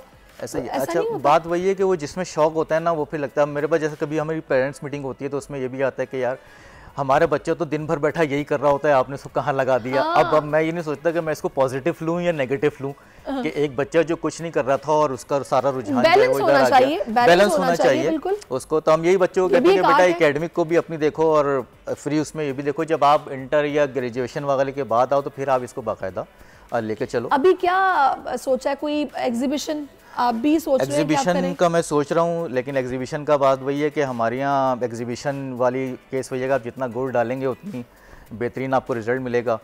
तो हमारे यहाँ एक फ्रेम ही जो है, एक नॉर्मल फ्रेम 5000 से स्टार्ट होता है, तो आप जितना बेहतरीन इसका फ्रेम करेंगे, जितनी अच्छी प्रेजेंटेशन करेंगे, एग्जीबिशन के लिए भी उतनी चीज़ें तैयार होंगी। अभी मैं एग्जीबिशन के लिए काम कर रहा हूँ, कम से कम कोशिश कर रहा हूँ कि बड़े साइज़ में 50 स्केचेस हो मेरे पास। कुछ लोग होते हैं जो आयतें लिखते हैं, उसकी कैलीग्राफी करते हैं, कुछ लोग नेचर को बहुत हाईलाइट करते हैं। आप जब तस्वीर बनाने लगते हैं, सोचते हैं बनाने का, तो आपके ज़हन में क्या होता है? अब मैं जो रेफरेंस देख रहा होता हूँ उसमें थोड़ा सा देख रहा होता है अट्रैक्शन, कि अट्रैक्शन ज़्यादा जो है ना वो कितनी है। अच्छा, मैं थोड़ा सा लोअर क्लास जो गुर्बत को जो कह लें आपके, वो चीज़ थोड़ा सा देख रहा होता हूँ, तो उसमें जो रियलिटी नज़र आ रही होती है वो कैप्चर करने की कोशिश करता हूँ। फिर तो आपको कोई मुस्कुराता चेहरा नजर में नहीं आता होगा, क्योंकि आजकल सभी लोग परेशान हैं। बहुत अल्लाह करे कि चीजें अब हो रही हैं पॉजिटिव, बेहतरी की तरफ जा रही हैं इंशाल्लाह। अच्छा, मैं आपको मैसेज आप देना चाहेंगे हमारे इस प्लेटफॉर्म के तवज्जुह से, तो आप दे सकते हैं। मैं हुकूमत वक्त से ये कुछ कहूँगा कि हमारे जो न्यू जनरेशन आर्टिस्ट आ रहे हैं, आप उनको जो है सराहें, आप हुकूमती सतह पे मोटिवेशन दें आर्टिस्टों को, या जो काम करने वाले लोग हैं उनके लिए कोई सर्टिफिकेट्स, कोई अवार्ड, कोई ऐसी चीज़ हुकूमती सतह पे होना चाहिए जिससे हम मोटिवेट हों और मज़ीद हम जो है वो काम करें। और आपके हमारे जो पाकिस्तान है, ज़ाहिर हम पाकिस्तान की नुमाइंदगी करने के लिए तैयार हैं बॉल पेन आर्टिस्ट के हवाले से। तो बिल्कुल, आप लोग बाहर जाकर भी अपने इस आर्ट को दिखाएं, रिप्रेजेंट करें पाकिस्तान को, पाकिस्तान का नाम ही रोशन होगा। और हुकूमत वक्त को ही चाहिए कि वो, उनकी जिम्मेदारी भी है कि आप लोगों को एटलीस्ट वो ओन करें, आप लोगों को सपोर्ट करें, आप लोगों की हेल्प करें। और नाजरीन जो देख रहे हैं, आप लोगों का भी बड़ा किरदार है जनाब, आप इनसे खरीदें इनकी पेंटिंग्स, इस तरह ये भी खुश होंगे और आपका घर भी अच्छा लगेगा। आगे बढ़ते हैं जनाब, अब बात करते हैं टाइटैनिक बहरी जहाज़ की, जिसकी बाक़ियात देखने जाने वाली आबदोज़ 2 रोज़ से लापता है। और इस आबदोज़ में 2 पाकिस्तानियों समेत 5 अफराद सवार थे। आबदोज़ में सवार अफराद के पास 70 घंटे की ऑक्सीजन का ज़ख़ीरा मौजूद है। तकरीबन 2 रोज़ से जारी रेस्क्यू ऑपरेशन में अमेरिका और कनाडा के इदारे शरीक हैं। जुमेरात की दोपहर तक अगर कामयाबी ना मिली तो 5 ऑफराद ऑक्सीजन से महरूम हो जाएंगे। बरतानवी नशरियाती इदारे BBC के मुताबिक टाइटैनिक जहाज़ के मलबे की तलाश में जाने वाली आबदोज़ ने गर्क जहाज़ टाइटैनिक के ऊपर पहुंचने पर जो सिग्नल भेजा था वो आखिरी साबित हुआ, जिसके बाद इमरजेंसी डिक्लेयर कर दी गई और उस 8 दिन के सफ़र के लिए $2.5 लाख का टिकट खरीदा जाता है और समंदर की तह में 3800 मीटर तक उतर कर टाइटैनिक के मलबे का नज़ारा किया जाता है। और अभी ये 2 पाकिस्तानी हैं जो कि लापता हैं, पाकिस्तान के बड़े कारोबारी ख़ानदान के रुकन हैं और बरतानिया में प्रिंस ट्रस्ट चैरिटी के बोर्ड मेंबर शहजादा दाऊद और उनके बेटे सुलेमान भी इस लापता आबदोज़ में सवार हैं। दाऊद फैमिली की जानिब से जारी करदा बयान में कहा गया कि हमारे बेटे शहजादा दाऊद और उनके बेटे सुलेमान ने बहरे ओकियानूस की टाइटैनिक की वाक़ियात का सफ़र जो उसको देखने का उसका आगाज़ किया था और वो ताहाल लापता है। और अब एक ब्रेक लेते हैं, ब्रेक के बाद वापस आते हैं। Stay with us. आजकल ज़िंदगी ही सुबह आउट ऑफ कंट्रोल है, दुनिया बोल है, दुनिया बोल है। वेलकम बैक नाजरीन, और इस वक्त मैं कुछ बात करूंगी कराची के इलाके जो कि कदीम इलाका है लियारी की, जो शायद कुछ वक्त पहले तक तो जराइम और स्ट्रीट क्राइम की वारदातों के हवाले से काफ़ी जाना जाता था, गैंग वॉर के हवाले से काफ़ी जाना चाहता था और वहाँ से टैलेंट बड़ा निकल के आ रहा है, भले स्पोर्ट्स हो, फुटबॉल या फिर फिल्म मेकिंग हो, शॉर्ट डॉक्यूमेंट्रीज़ हो, टैलेंट से भरा पड़ा है ये इलाका लियारी। और कराची वाले इस बात को अच्छी तरह जानते हैं कि इस वक्त लियारी में वो इलाका है कि जहाँ पर बॉक्सिंग और फुटबॉल के इतने चैंपियंस हैं जिन्हें गिनना मुश्किल हो जाएगा। लेकिन आज लियारी के कैसे टैलेंट से मैं आपकी मुलाकात करवाने जा रही हूँ जिन्होंने फिल्म की दुनिया में बैनुल-अक़वामी अवार्ड्स अपने नाम किए और 1-2 नहीं बल्कि 8 अवार्ड्स अपने नाम कर चुके हैं। अदील वली रईस, जिनकी शॉर्ट फिल्म है 2 1 2 जो कि बेस्ट शॉर्ट फिल्म के लिए सिलेक्ट हो गई है USA में और अब इसको अनकरीब बैनुल-अक़वामी अवार्ड भी मिलने जा रहा है। 25 जून को ये जो अवार्ड सेरेमनी है ये होगी। ये जनाब, ये मैंने आपको पिक्चर्स में दिखा दिया है कि कौन कौन से इसमें आपको जो किरदार हैं वो नज़र आएंगे, कौन कौन से ऐसे किरदार हैं जिन्होंने अपना अपना रोल इसमें प्ले किया है। इस वक्त हमें ज्वाइन कर चुके हैं, स्टूडियोज़ में मेरे साथ मौजूद हैं Adeel Wali Rais. Thank you so much for your time, आप तशरीफ़ लाए। उसके साथ इनके असिस्टेंट मौजूद हैं फ़ारान बलोच, आपका भी बहुत शुक्रिया। ये कैसे मुमकिन हो पाया कि आपने ये माशाल्लाह 1-2 नहीं 8 शॉर्ट फिल्म्स आपकी ऐसी हैं जो कि इंटरनेशनल अवार्ड ले चुकी हैं? ये बात तो मुझे भी इतना वो नहीं था, मुझे यानी कि जब मैंने कोई शॉर्ट फिल्म अब तक नहीं बनाई थी, मैंने कुछ लिखी थी कि उस वक्त हमारे पास इक्विपमेंट्स और बाकी चीज़ों का बड़ा एक वो था, तो हमने कुछ जुगाड़ करके कुछ चीज़ें, जैसे कि उस वक्त कैमरा नहीं था तो हम लोगों ने मोबाइल फ़ोन से ही वो फिल्में कुछ बनाई थी शॉर्ट फिल्में। तो वो एक नेशनल वे में इनकी हमने किसी, यानी कि आप उन लोगों में से जिन्होंने मोबाइल फ़ोन का पॉजिटिव इस्तेमाल किया अच्छे तरीके से। बिल्कुल। तो ये होता है ना कि आजकल जो कुछ बच्चे होते हैं कि हमारे पास वो वसाइल नहीं है, वो इक्विपमेंट्स नहीं है, शायद हम लोग कुछ उसमें कुछ कर नहीं सकते, तो उस वक्त हमने वो चीज़ें कर दी थी। हमने कहा कि यानी कि नहीं इसमें पॉसिबल है, क्योंकि उसमें बस डेप्थ ऑफ फील्ड नहीं था, बाकी चीज़ें वही सेम थी, रिकॉर्डिंग वगैरह। मैंने उन चीज़ों से एक उसका सही इस्तेमाल किया। मैंने बस एक कहानी चाहिए थी, कहानी मैंने लिख दी मैंने। तो कहानी आपके जहन में आती किस तरह है, किस तरह आप पिक करते हैं कि आपने किस टॉपिक पे बात करनी है और कैसे करनी है? असल में लियारी के अंदर हम जो रह रहे हैं, लियारी के अंदर मुझे पता है कि हमें किस किस तरह की चीज़ों की ज़रूरत होती है। जैसे कि हमारे पास सबसे बड़ा जो हमारा मसला है वो है एजुकेशन का, क्योंकि मैंने खुद उन चीज़ों को यानी कि फेस किया हुआ है। क्योंकि अगर मुझे खुद यानी कि शौक़ था, मैं चाहता था कि मैं फ़िल्म के बारे में कुछ सीखूं, मैं उसके बारे में पढूं, लेकिन ये था कुछ वसाइल ऐसे थे, शायद मैं उन चीज़ों के अंदर मैं नहीं जा पाया, क्योंकि उसका सबसे बड़ा ये था कि हमारा माली फाइनेंशियली जो अफोर्ड कर सकते थे, नहीं अफोर्ड नहीं कर सकता था मैं उन चीज़ों को, और शायद उस वजह से ही हम लोग थोड़े इस चीज़ से पीछे रह गए। लेकिन अच्छा, नाज़रीन को ये जान के बड़ी हैरत होगी कि मैंने अभी जब बात की है अदील से, तो अदील ने इंटरमीडिएट कि इनके पास सिर्फ क्वालिफिकेशन है, उसके बाद ये सारा इनका टैलेंट है, without any degree, without any studies, कि इन्होंने बस ये देखा है और उसको समझा है, सीखा है और ऐसा किया है फिर कि आप ये देखिए कि इनकी मूवीज़ को नॉमिनेट किया गया है, शॉर्ट फिल्म्स को, और 8 अवार्ड ये जीत चुके हैं। तो मुझे बड़ी हैरत हुई है, वरना हम लोग तो आजकल फिल्म मेकिंग की डिग्रीज़ के लिए पता नहीं कहाँ कहाँ जा रहे हैं कि हमारी शॉर्ट फिल्म्स भी ऐसे नॉमिनेट हों और हमें भी पजीराई मिले। असल में हमारे यहाँ पे सिर्फ कहानी पे ये होता है कि अगर आप किसी में अगर एजुकेशन या तो किसी इदारे में अगर होता मैं, या तो किसी यूनिवर्सिटी से मैं निकलता, तो उसके बाद यानी कि मैं एक बाउंड्री के अंदर बिल्कुल मैं फंस जाता। क्योंकि असल में ये था कि उसके बाद मैं सिर्फ वो एजुकेशन और किताबों के अंदर ही फंस जाता, क्योंकि प्रैक्टिकल के दौरान मुझे वो डर रहता है, यानी कि मैं इन चीज़ों को कैसे कर पाऊँ, कैसे वो करूँ, क्योंकि हमारे पास जो वसाइल नहीं थे तो हम उन चीज़ों को प्रैक्टिकल ही करते थे। प्रैक्टिकली मोबाइल लिया हम लोगों ने, यहाँ पे गए और लियारी के अंदर शूट किए मैंने, वो जो रियलिस्टिक हैं जो चीज़ें हैं उन जगहों पे हम लोग गए, वहाँ पे शूट किया। क्योंकि 212 की अगर बात करें, वो 2014 में जब मैंने शूट की थी, उस वक्त लियारी के हालात बहुत ख़राब थे, क्योंकि गैंगवार वो चीज़ें हो रही थी। लेकिन उस दौरान हमने उनको शूट किया एक दिन के अंदर, और फिर उसको दूसरे दिन उसको एडिट करके मैंने वहीं पे ही कराची के अंदर एक फेस्टिवल हो रहा था, लियारी फिल्म फेस्टिवल के नाम से, जहाँ पे लियारी और कराची के जितने भी जो हमारे यूनिवर्सिटीज़ हैं उनका एक मुकाबला चल रहा था। मैं ये शॉर्ट फिल्म मैंने वहाँ डाल दी थी मैंने, और वहाँ पे इस फिल्म को बेस्ट स्क्रिप्ट और बेस्ट फिल्म का अवार्ड मिला। स्क्रिप्ट कौन लिखता है? मैं खुद ही। अच्छा, खुद ही लिखते हैं आप जी। अच्छा, जो स्टूडेंट्स आपके पास आ रहे हैं यूनिवर्सिटीज़ के हैं या फिर ये आपके दोस्त अहबाब हैं जो आपके इलाके के हैं, आपसे सीखना चाहते हैं? कुछ ऐसे हैं जो स्टूडेंट्स इनके ये है कि यूनिवर्सिटीज़ के हैं, कुछ ऐसे हैं जैसे कि एरियाज़ के हो गए, कुछ ऐसे फेसबुक फ्रेंड्स हो गए, उन्होंने देख लिया, क्योंकि उन्होंने मेरे काम देखे हैं, मेरी चीज़ें देखी, तो वो ये चाहते थे कि हम कुछ प्रैक्टिकली कुछ चीज़ें सीखें। अगर लाइक मैं मिसाल तौर पर फ़रहान है, फ़रहान भी खुद ही मुझे फेसबुक से मेरे फ्रेंड हो गए थे, और फ़रहान को सीखने का शौक़ था, क्योंकि ये एक ट्रैवल करते थे, ये चाहता था कि मैं भी वीडियो बनाऊँ और इस तरह के। फ़रहान, आपका एक्सपीरियंस कैसा रहा है अदील के साथ? बहुत ही अच्छा एक्सपीरियंस रहा है। मैं पहले तो ट्रैवल करता था सिर्फ, और ट्रैवल में मुझे वीडियो बनाने नहीं आते थे। बहुत सारे पाकिस्तान में ऐसी जगह मैं बाइक पे टूर करता हूँ, और हमारी टीम एक पूरे बाइक में पाकिस्तान की टूर करते हैं और एक्सप्लोर करते हैं, पाकिस्तान की खूबसूरती दिखाना बहुत अच्छी बात है। तो हाँ, तो ऐसा था कि हम अभी आपने क्या सीखा है इनसे, क्या सीख रहे हैं? अभी तो ये है कि मैंने सबसे पहले तो कैमरा पकड़ना सीखा है। अच्छा। जो हमें आता नहीं था, कैमरा हमारे पास मौजूद होता था, मगर हम कोई भी क्लिप बना मोबाइल का कैमरा पकड़ना कौन सी मुश्किल चीज़ है?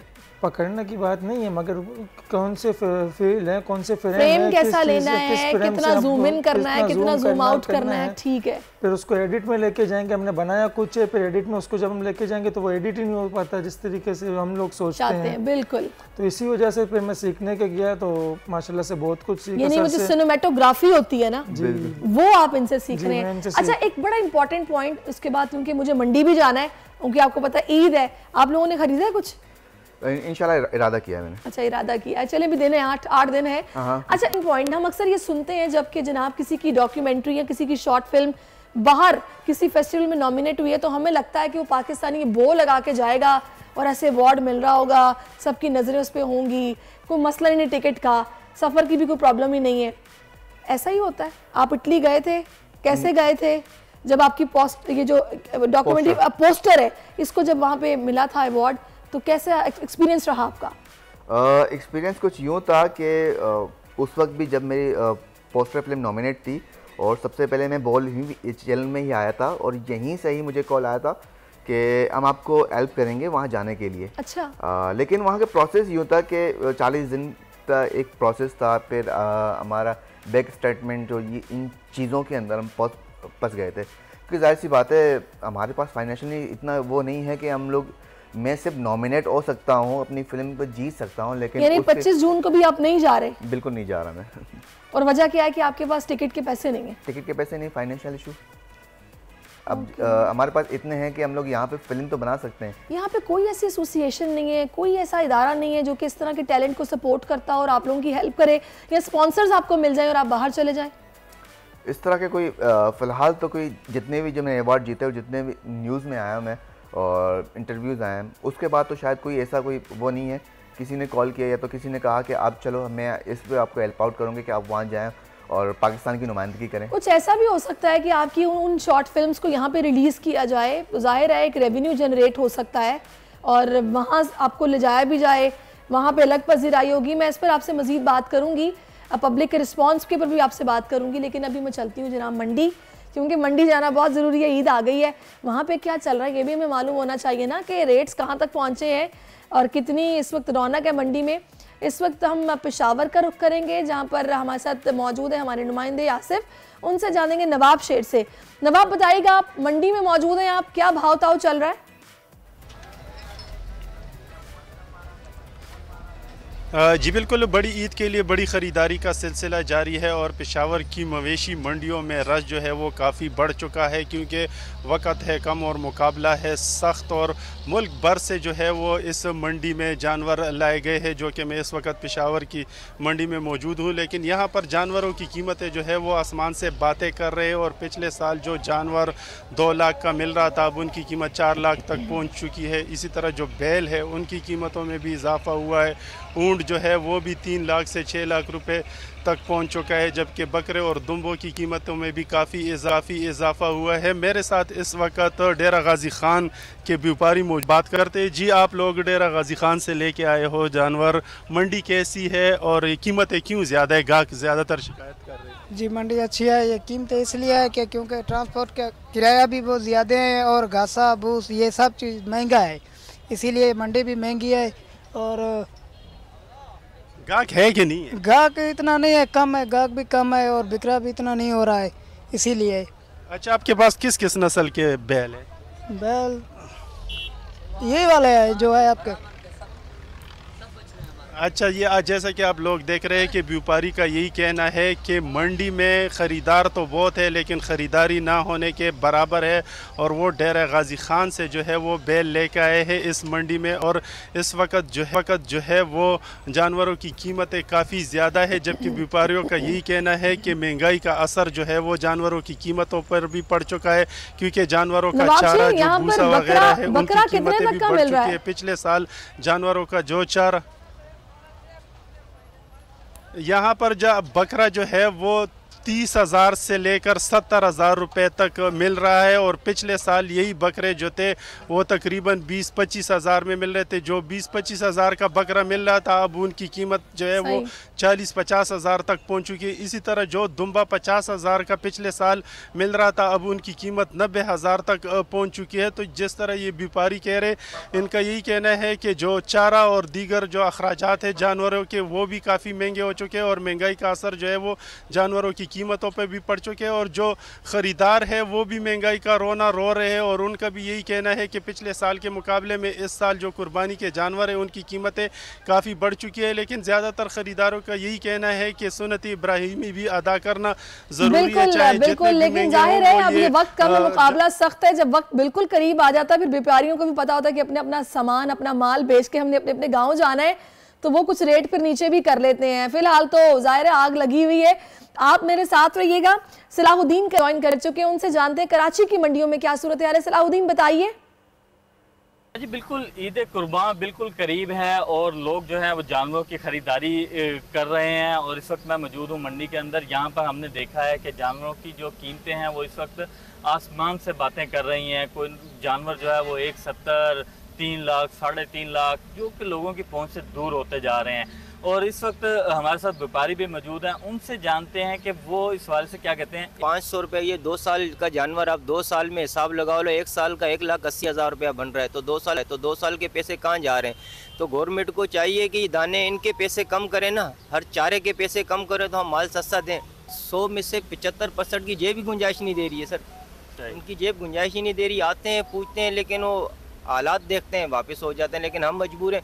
कोई शख्स ये नहीं चाहता कि उसका कोई कस्टमर वापस जाए।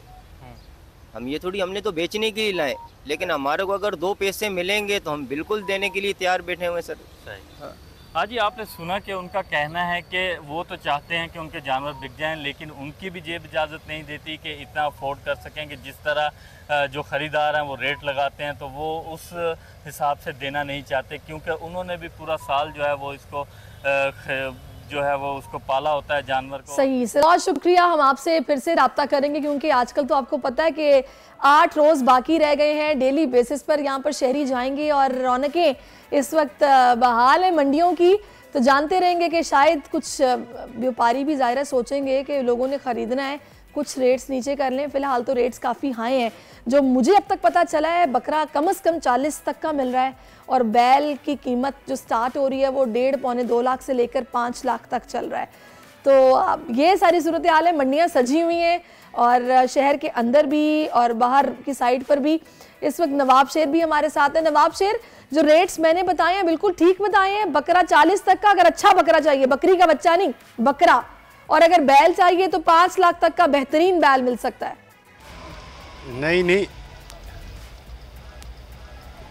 नहीं, वो तो बकरा जो है ना, अगर आप थोड़ा सा बेहतरीन, थोड़ा सा अच्छा, जो थोड़ा सा सेहतमंद बकरा हो तो वो आपको कहाँ 30 में मिलेगा। उनकी कम से कम कीमत जो है वो 60-70 हज़ार रुपये आपको मिलेंगी। और बैल जो है, बैल की कीमतें इतने में तो छोटी बच्ची आ जाती थी लास्ट ईयर। हाँ 40 में कहाँ मिलेगा वो तो।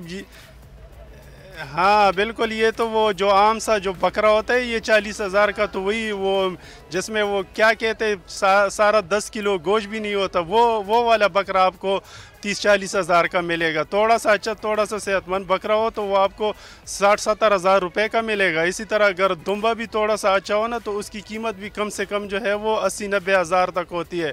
और बैल भी अगर थोड़ा सा तंदुरुस्त और अच्छा खूबसूरत बैल हो तो उनकी कीमत भी 3 लाख से लेकर 6 लाख, 9 लाख, 12 लाख तक है। यहाँ पर जो पेशावर की मंडी है इसमें कुछ बैल ऐसे हैं जिनकी कीमत जो है वो तकरीबन 15-20 लाख तक भी है और वो काफ़ी खूबसूरत और काफ़ी सेहतमंद बैल होते हैं। डालेंगे उतना मीठा होगा। अब वो जानवर को देख के ही जाहिर है उन्होंने रेट्स भी उसके रखे हुए हैं कि भाई अल्लाह की राह में कुर्बानी करनी है, जो शौक से करेंगे वो इतने पैसे भी देंगे। बहुत शुक्रिया आपका। मेरा शेर मौजूद थे और हमें सलाहुद्दीन ने बताया मंडी का हाल अहवाल। आप दोनों का बहुत शुक्रिया। अब मेरे साथ जनाब अदील भी मौजूद है, फारान भी मौजूद है।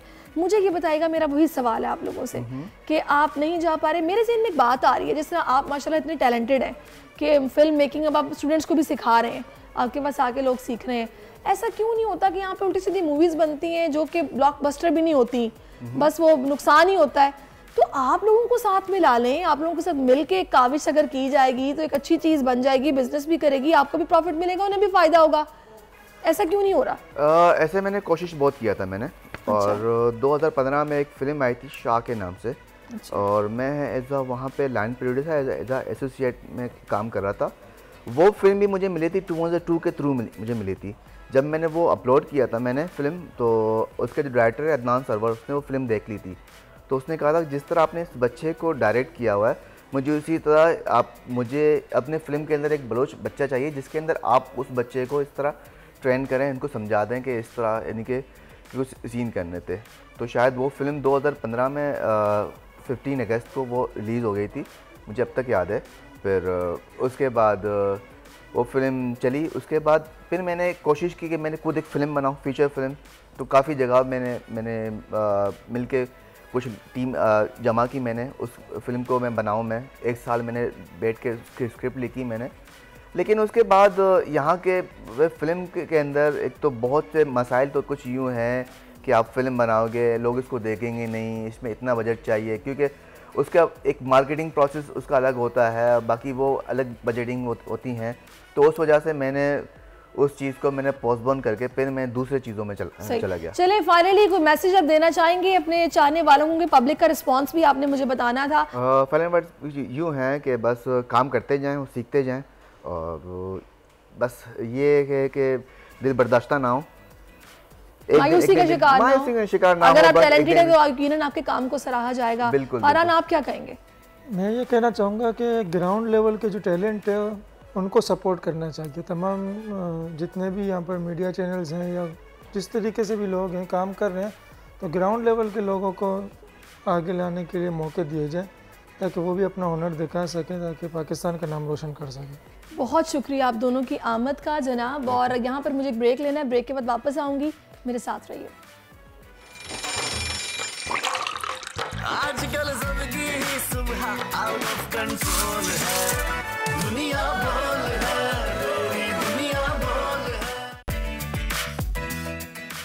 है। वेलकम बैक नाजरीन। और इस वक्त जनाब एक मेहमान हमें बड़ी ज़बरदस्ती स्टूडियोज़ में ज्वाइन कर चुकी हैं, आपने देख ही लिया होगा। मैं उनका तारुफ आपसे करवा देती हूँ। डॉक्टर इरिज हारून मेरे साथ मौजूद हैं, न्यूट्रिशनिस्ट हैं, डाइटिशियन हैं, और आगे ईद भी आ रही है, हमने खूब खाबे खाने हैं, इंजॉय करना है। तो ये हमें बताएंगे कि हमें कितना कंट्रोल करना है, जिसकी ज़रूरत है कि ज़ाहिर है अब हमें अपनी सेहत तो ख़राब नहीं करनी ना। तो इनसे बिल्कुल बातें करेंगे। Thank you so much for your time doctor साहिबा। ईद कुर्बा में अब सिर्फ 1 हफ्ते का ही वक्त बाकी है। हेल्थ और फिटनेस के लिए मैंने दावत दी है। डॉक्टर इरिज मेरे साथ मौजूद हैं। डॉक्टर इरिज, चिकन तो हम बेशुमार खाते हैं, और ईद पे जनाब इसमें कोई शक नहीं कि चिकन दुनिया में सबसे ज़्यादा खाए जाने वाला गोश्त है। मगर ऑक्सफोर्ड यूनिवर्सिटी की तहकीक में आपको भी बता रही हूँ कि बहुत ज़्यादा चिकन खाने की आदत खून के कैंसर और मर्दों में मसाने के कैंसर का शिकार बना सकती है। एक रिपोर्ट है इसके मुताबिक 4,75,000 से ज़ायद दरमियानी उम्र के अफराद की ग़िज़ाई आदात का जायज़ा लिया गया, जिसमें 23,000 लोगों में कैंसर की तशख़ीस हुई है। ग़िज़ाई माहिरीन इस हवाले से क्या कहते हैं, ये जानने के लिए आज हमारे साथ आप मौजूद हैं, हमें बताएंगी आप। अब मुझे ये समझ नहीं आ रही कि ईद पे कुछ लोग ऐसे भी हैं जिनको स्मेल आती है, खून देख के गोश्त नहीं खा सकते, चिकन और महंगी हो जाती है, चिकन का और इस्तेमाल बढ़ जाता है। ये तहकीक कितनी सीरियस है? ये सीरियस है। देखो बेसिकली आजकल जो चिकन है ना मार्केट में, मैं कहती हूँ चिकन क्या कोई भी मीट, वो प्रोसेस्ड भी है, हार्मोन्स भी लगे हुए हैं, क्योंकि गाय को भी लग रहे हैं ऑक्सीटोसिन के, और चिकन को तो सबको पता है कि लगते हैं हार्मोन्स। तो ये बेसिकली हार्मोन्स होते हैं, उसकी वजह से चिकन जो है उनके अंदर भी बैड फैट की प्रोडक्शन होती है। जब हम वो खाते हैं एनिमल फैट वैसे ही हार्मफुल होता है, तो उसकी वजह से हमारी गट के कैंसर्स का, ब्लड कैंसर्स का आप रिस्क पे आ जाते हैं, क्योंकि एंटी मेरा ख्याल है वाहिद एक फिश रह गई है जिसके बारे में हम कह सकते हैं कि इसको आप बगैर किसी परेशानी के खा सकते हैं। सी फूड बहुत हेल्दी है। अगर आप कहते हो ना मीट के 3 जो हम लोगों के मीट के फॉर्म्स हैं, रेड मीट हो गया, चिकन हो गया और फिश हो गया, तो उसमें फ़िश सबसे हेल्दी है सलाद। और सबसे बेहतर भी यही होता है कि आप सी फूड का इस्तेमाल हफ्ते में नहीं तो 10 दिन में एक दफ़ा ज़रूर करें। एक दिन आप चिकन ले लें, एक दिन आप रेड मीट ले लें, बाकी दिन दाल सब्ज़ी, इस तरह बैलेंस करें वीक को। अगर ये बैलेंस नहीं होता ना, फिर प्रॉब्लम्स होना शुरू होते हैं। रेड मीट तो अभी गोश्त आने वाला है, कुर्बानी की ईद के बाद जो केसेस आ रहे होते हैं गैस्ट्रोएंटेराइटिस के, इन्फेक्शंस के, इतने ज़्यादा हो जाते हैं, वो बहुत ज़्यादा हो जाते हैं। मुझे बताइएगा डॉक्टर साहब, जिस तरह अभी आपने बताया कि हम लोग डिवाइड कर सकते हैं, बैलेंस लाना चाहिए हर चीज़ में कि दाने भी खाएं, सब्जियां भी खाएं, रेड मीट, फिश, चिकन सब खाना चाहिए। अभी चिकन इतनी सरायत कर चुका है कि सूप बनेगा तो चिकन का, सैंडविच बनेंगे तो चिकन के, स्पेगेटी बनेगी तो चिकन की, सालन बनेगा तो चिकन का। ये चिकन इतनी ज़्यादा हमें क्यों पसंद है? आपको क्या बताते हैं पेशेंट्स? चिकन पसंद भी है और चिकन इजी टू कुक भी हो गई है। अच्छा आप ये देखो, जब आप मीट देसी मुर्गी पकाते हो या आप रेड मीट बनाते हो, उसको बनाने में कितना टाइम लगता है कुकिंग में, क्योंकि उसकी प्रोटीन ब्रेक डाउन होने में टाइम लगता है। और जो हम लोग नॉर्मल चिकन बाज़ार से ख़रीदते हैं जो आजकल के 10 मिनट में वो 10 मिनट में गलते, क्यों?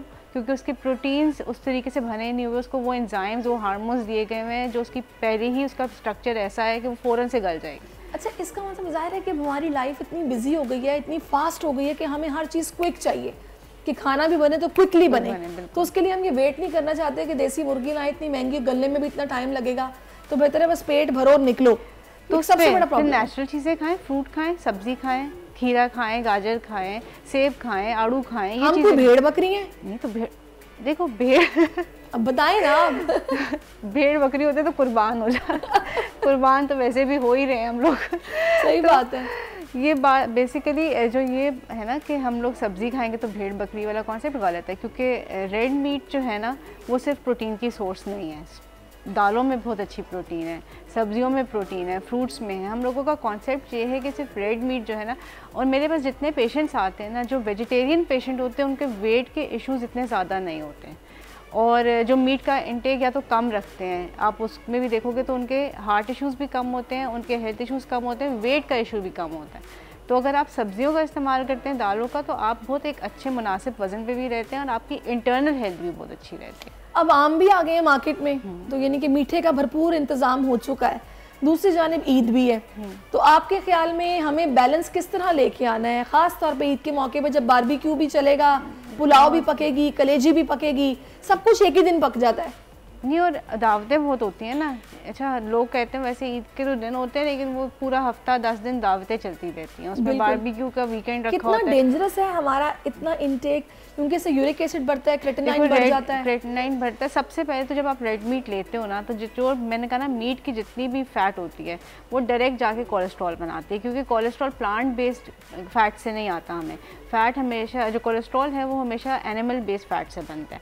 तो एनिमल बेस्ड फैट क्या है, जो हम लोग चर्बी की बोटी भी लगाते हैं ना टिक्के में, वो वाली, वो होती है एनिमल फैट, तो वो हार्मफुल है। फिर ट्राइग्लिसराइड्स बढ़ना शुरू हो जाते हैं। ट्राइग्लिसराइड्स हमारी वो फैट है जो कार्डियक हेल्थ को फ़ौरन से अफेक्ट करता है। हम लोग ये चीज़ें नहीं सोचते ना, यूरिक एसिड तो आना चाहिए, हम चर्बी भी खा लेते हैं। हाँ, तो अच्छी, वो टेस्ट में अच्छी लगती है ना लोगों को, बनाने में अच्छी लगती है। जितना फैट वाला मीट होता है, जैसे आप दुम्बे का गोश्त खाते हैं, वो सॉफ्ट होता है, उसका टेस्ट फ्लेवर अलग होता है, फैट का अपना एक फ्लेवर होता है, लेकिन वो हार्मफुल कितना है। मैं कहती हूँ खाएं बिल्कुल, लेकिन मुझे क्या बताइए, लैम खाना चाहिए, दुम्बा खाना चाहिए, बकरे का गोश्त खाना चाहिए, आप किसको अच्छा समझते हैं? Lamb meat is the best. अगर आप मीट की बात करते हो ना, रेड मीट में लैम मीट सबसे अच्छी होती है, बिकॉज उसमें ओमेगा 3 के फैटी एसिड ज़्यादा अच्छे होते हैं, और उसके अंदर जो कोलेस्ट्रॉल लेवल है कंपेयर टू अदर थोड़ा कम होता है। लेकिन बात वही आ जाती है कि आपने जब भी मीट खानी है ना, ये एक पाम है आपका, इससे ज़्यादा आपका सर्विंग साइज़ नहीं होना चाहिए। तो ये कितना है, और अराउंड 3 ounces 100 ग्राम। लेकिन हम ईद पे बोटियां ऐसे खाते हैं कि लगता है कि शायद इसके बाद कभी मिलेंगी ही नहीं। और ये तो बहुत कम लगता है, लोग कहते हैं इतना सा बस, इतना सा बस। अच्छा, अब ये जो गुड कोलेस्ट्रॉल है, ये हम किन चीज़ों से गेन कर सकते हैं? देखो, गुड कोलेस्ट्रॉल जो होता है ना, गुड फैट्स जो हम कहते हैं, वो पहले तो एक कॉन्सेप्ट था कि जो आपके रूम टेम्परेचर पे सॉलिड होता है ना, वो फैट आपने नहीं लेना, जैसे मक्खन हो गया, घी हो गया। अब लेटेस्ट रिसर्च के अकॉर्डिंगली हम लोग कहते हैं कि वो आप लें, अर्ली आवर्स में ले दे के उसकी क्वांटिटी बहुत फिक्स रखें।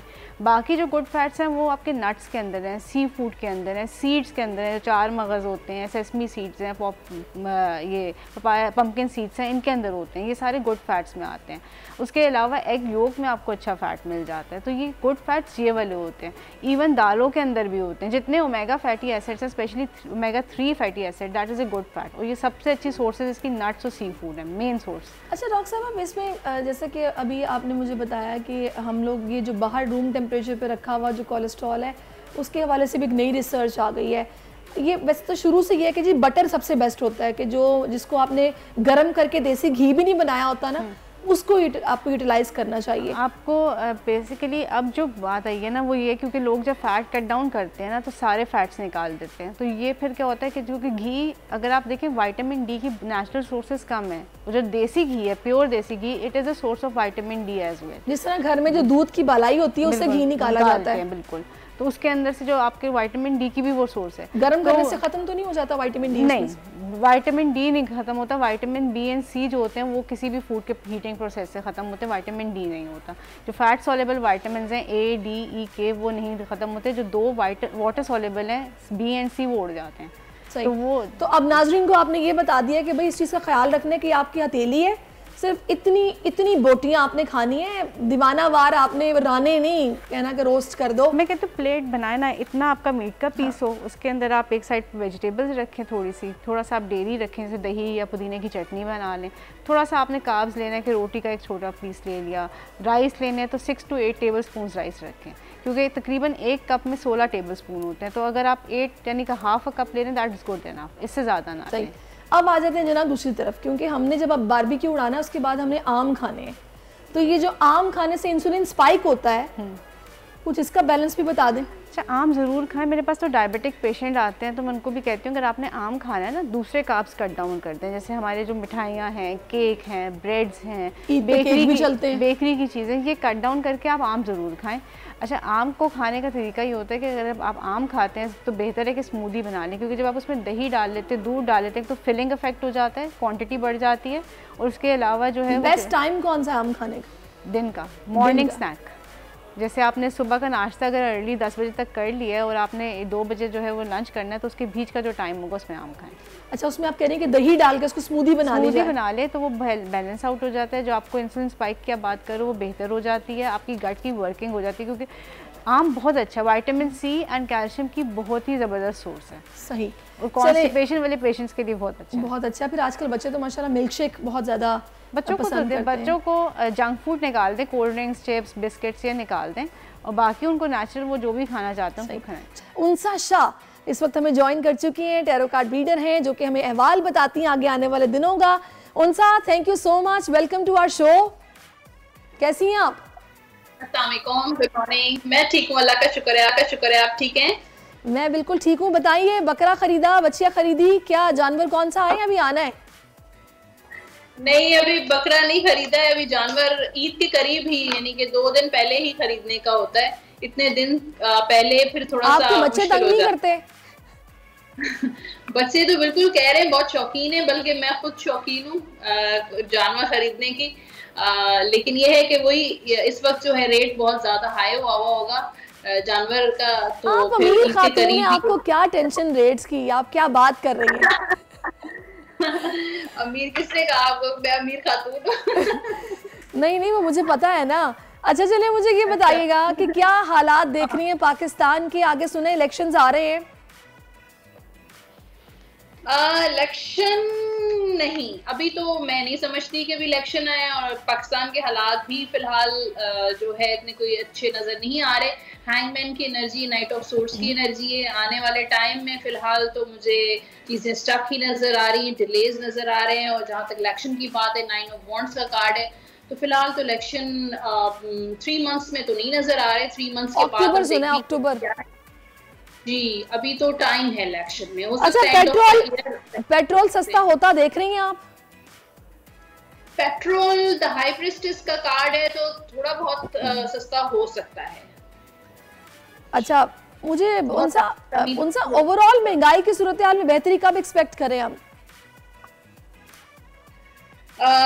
देखिए, यहाँ पे 4 ऑफ पेंटिकल्स का कार्ड है। इकोनॉमी जो पाकिस्तान की फिलहाल तो कमजोरी नजर आ रही है, क्योंकि नंबर 4 नंबर इतना ज्यादा स्ट्रॉन्ग नजर नहीं आता। फाइनेंशियल इश्यूज बहुत है, और यहाँ पर मुझे लगता है कि जो बाहर से जो एड आती है या बाहर से जो सपोर्ट मिलती है, वो इतनी ज्यादा मुझे पाकिस्तान को मिलती भी नजर नहीं आ रही जो पास्ट में थी। तो लोगों ने जरा कार्ड निकालिएगा। हमारे एक प्रोड्यूसर साहब हैं जनाब फैसल साहब, वो ये पूछ रहे हैं कि क्या उनको इंक्रीमेंट उनका मिलने वाला है, कोई सैलरी में रेज उनकी होगा?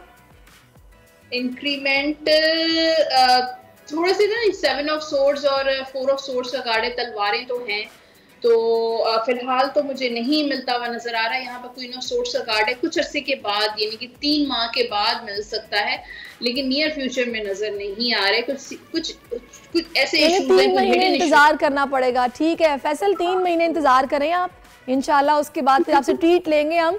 अच्छा, डॉक्टर हिरिज मेरे साथ मौजूद हैं। डॉक्टर हिरिज, आपका स्टार आप बताएंगे क्या है? लिब्रा, तराजू, सही कहा है मैंने? अच्छा जी, डॉक्टर हिरिज के कार्ड्स क्या कह रहे हैं आप? ओके, लिब्रा तो बड़ा मतलब वो होता है, मैंने सुना आजकल बड़ी अच्छी पोजीशन पे है लिब्रा का जो सितारा है, रिस्पॉन्सिबल स्टार होता है, और बड़ी घरदारी और घर या ऑफिस जो अपना जो करियर है बड़े अच्छे तरीके से बैलेंस करता है। टाइम मैनेजमेंट लिब्रा की बहुत ज़बरदस्त होती है, केयरिंग बहुत होते हैं, ओवर केयरिंग होते हैं, घर वाले खूब परेशान रहते हैं कि उनकी इतनी ज़्यादा केयर से जो सेंसिटिव भी होते हैं। लेकिन अच्छा इनका जो है डॉक्टर साहिबा का जो मैंने कार्ड निकाला है वो किंग ऑफ वॉन्ड्स का कार्ड है, तो ये बड़े एम्बिशियस हैं अपने काम को लेके, अपने घर को लेके, और एनर्जेटिक हैं, एक्टिवली हर चीज़ काम करती हैं, बहुत सारे कामों में इन्होंने अपना हाथ जो है ना फंसाया हुआ है। यहाँ पर 2 ऑफ पेंटिकल्स का कार्ड है, कभी कभी इंडिसाइसिव हो जाती हैं, डबल माइंडेड रहती हैं कुछ चीज़ों को लेके। 9 ऑफ पेंटिकल्स का कार्ड है, लगता है कि अकेले ही बहुत कुछ कर रही हैं। ये अच्छा डॉक्टर दिश ठीक कह रही है, उनसा सारी बातें ठीक है? कुछ ठीक है। चले भाई, जाहिर है जो सारा अहवाल होता है वो तो अल्लाह ही जानता है, कार्ड्स कुछ इशारे दे सकते हैं। अच्छा मोनसा, मुझे ये बताएगा कि होरोस्कोप क्या कह रहा है? मुझे तो आप ट्रैवल पे भेज रही थी, मैं आपके सामने हूँ अभी तक। ट्रैवल पे नहीं गई आप? टिकट नहीं। अच्छा टिकट सस्ती होने का इंतजार कर रही हूँ। देखिए आने वाला जो टाइम है ना, द सन का कार्ड है, तो ये बड़ा आपके लिए अच्छा रहेगा, मेरे लिए और हैप्पीनेस लेकर आ रहा है। जी बिल्कुल, सन का कार्ड है, जबरदस्त। ये स्पेशली मैंने सिर्फ आपके लिए निकाला है, तो एनर्जी बहुत मतलब एक स्ट्रॉन्ग कार्ड है, ब्लेसिंग्स का कार्ड है, दुआएं आपके साथ, बहुत दुआएं लग रही हैं आपको, बहुत अच्छे लोगों को सपोर्ट करती हुई नजर आ रही हैं। खुद तो अपना तो काम कर ही रही हैं, लेकिन लोग भी आपसे जो है, लोगों को भी फायदा मिल रहा है आपसे। Thank you. तभी तो रिच को फायदा मिला है, मैंने उनको फौरन से बताया कि आपके कार्ड्स क्या कह रहे हैं। अच्छा होरोस्कोप बताइएगा, क्योंकि और बहुत सारे लोग मुंतजिर होंगे कि बिल्कुल। एरीज से स्टार्ट करते हैं, बुर्ज हुमल, और पार्टनरशिप इनके लिए बहुत अच्छी रहेगी, किसी की मदद मिलती हुई नजर आ रही है। जॉब वगैरह के अगर इश्यूज हैं, किसी भी हवाले से इश्यूज है, किसी दोस्त से मदद मांग सकते हैं, दोस्त की मदद, पार्टनरशिप, कॉपरेशन से उनके मसले मसाइल जो हैं वो थोड़े हल हो सकते हैं। फैमिली सपोर्ट भी उनको नजर आ रही है। टॉरस की बात करते हैं, शादी का सीजन दोबारा से टॉरस वालों के लिए बहुत अच्छा रहेगा, चॉइसेस नजर आ रही हैं, रोमांटिक एनर्जी टॉरस वालों की नजर आ रही है, टॉरस वालों के जो भी काम करेंगे फायदा मिलेगा। टॉरस के बाद जेमिनाई वाले हैं, जेमिनाई वाले थोड़े डबल माइंडेड रहते हैं, कोई भी फैसला लेने से पहले वो थोड़ा सोचेंगे कि क्या करना चाहिए। हो सकता है 2 ऑफर्स उनके पास आए, 2 ऑप्शंस, 2 अपॉर्चुनिटीज आ सकती हैं, इसी से 2 रिश्ते आ सकते हैं, उनके बारे में भी ये डबल माइंडेड हो सकते हैं, क्या करना चाहिए। जेमिनाई के बाद है कैंसर वालों के लिए कुछ नया स्टार्ट, कोई नया दोस्त उनका बन सकता है, कोई नया इंसान उनकी लाइफ में आ सकता है, कोई प्रपोजल आ सकता है, कोई ट्रैवलिंग भी उनकी कैंसर वालों की नजर आ रही है। कैंसर के बाद है लियो वालों के लिए थोड़ा सा स्ट्रेसफुल टाइम नजर आ रहा है, लेकिन जो पुरानी परेशानियां थी, चाहे घरेलू मसले थे या कारोबार से रिलेटेड मसले थे, वो इंशाल्लाह इनके सॉल्व होते हुए नजर आ रहे हैं। वो जो साइकिल था वो खत्म हो जाएगा और एक नई बिगिनिंग नजर आ रही है।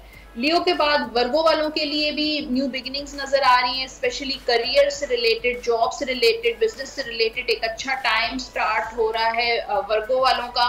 कुछ नया शुरू करना चाहते हैं तो ये बेस्ट टाइम है, कोई कारोबार बिजनेस करना चाहते हैं, जॉब स्विच करना चाहते हैं तो भी वर्गो के लिए जबरदस्त है। लिब्रा वालों के लिए जो है वो थोड़ा सेविंग करने की जरूरत है, पैसा खूब उन्होंने खर्च किया है कुछ अरसे से, तो थोड़ा पैसा खर्च करें, या अगर बिजनेस किसी के साथ कर रहे हैं तो नजर रखें कि ऐसा ना हो कि कोई उनको धोखा दे रहा हो। स्कॉर्पियो वालों के लिए डेथ की एनर्जी है, कुछ नया स्टार्ट हो रहा है, कुछ पास्ट की कुछ चीजें हैं जो जॉब वगैरह, कोई बिजनेस था, अगर उनको बहुत नुकसानात हो रहे थे, कर्ज था, लॉसेस थे, या रिलेशनशिप अच्छा नहीं था, तो अब एक नई एनर्जी नजर आ रही है, न्यू बिगिनिंग्स नजर आ रही है, कुछ नया इनकी लाइफ में आता हुआ नजर आ रहा है, चेंज, ट्रांसफॉर्मेशन स्कॉर्पियंस की होती हुई नजर आ रही है। सेजिटेरियस वाले किसी को मिस करते हुए नजर आ रहे हैं, कोई पुराना दोस्त है, कोई पुरानी मेमोरीज हैं, या कुछ उन्होंने कोई काम किया था अभी तक उनको रिग्रेट है कि करना चाहिए नहीं करना चाहिए, तो वो चीजें इनके जहन में अभी तक घूम रही हैं। कैप्रिकॉर्न वाले कुछ फैसला करते हुए नजर आ रहे हैं, अहम फैसला अपनी जिंदगी से मुताल्लिक, कोई अपने जॉब से रिलेटेड, कोई कारोबार से रिलेटेड कुछ सोच विचार करते हुए नजर आ रहे हैं। एक्वेरियस वालों के लिए टाइम बहुत चूंकि अच्छा खत्म हो गया है, very sorry to interrupt you. Unsa जो एक्वेरियस और एरीज वाले हैं उनको थोड़ा सा इंतजार करना पड़ेगा कल तक का, इंशाल्लाह कल उनको बताएंगे। आपके वक्त का और डॉक्टर रिच आपका भी बहुत शुक्रिया। सबने ख्याल रखना है, 2 बातें बताई हैं आपने, मीट सिर्फ इतना लेना है और आमों की मिठास से बचने के लिए स्मूदी बनाएं। मुझे इजाजत दीजिए, अपना बहुत ख्याल रखिए, अल्लाह हाफिज। आजकल जिंदगी ही सुबह आउट ऑफ कंट्रोल है, दुनिया बोल है, तेरी दुनिया बोल है। मेयर कराची के इंतखाब की जंग, बोल ने फिर छोड़ दिया सबको पीछे। इस वक्त मुर्तजा वहाब मुंतखब हो गए हैं मेयर कराची, ये ऐलान कर दिया गया है बाकायदा तौर पर। अब सहाफती रिवायत रखी बरकरार, बोल ने दिखाई सबसे बड़ी ट्रांसमिशन। मैंने आपको कहा था नंबर गेम में जमात इस्लामी के पास नंबर पूरे नहीं है। लम्हा बलम्हा की सूरत हाल से किया बाखबर आवाम को। रेंजर्स के एहलकार और पुलिस के एहलकार हैं वो हाई अलर्ट हैं और वो इस बात की कोशिश कर रहे हैं कि अब कोई नाखुशगवार वाक़या जो है वो रूनुमा ना हो सके, क्योंकि बोल है सबसे पहले सबसे आगे। सब्सक्राइब करें और बेल दबाएं ताकि कोई खबर रह न जाए।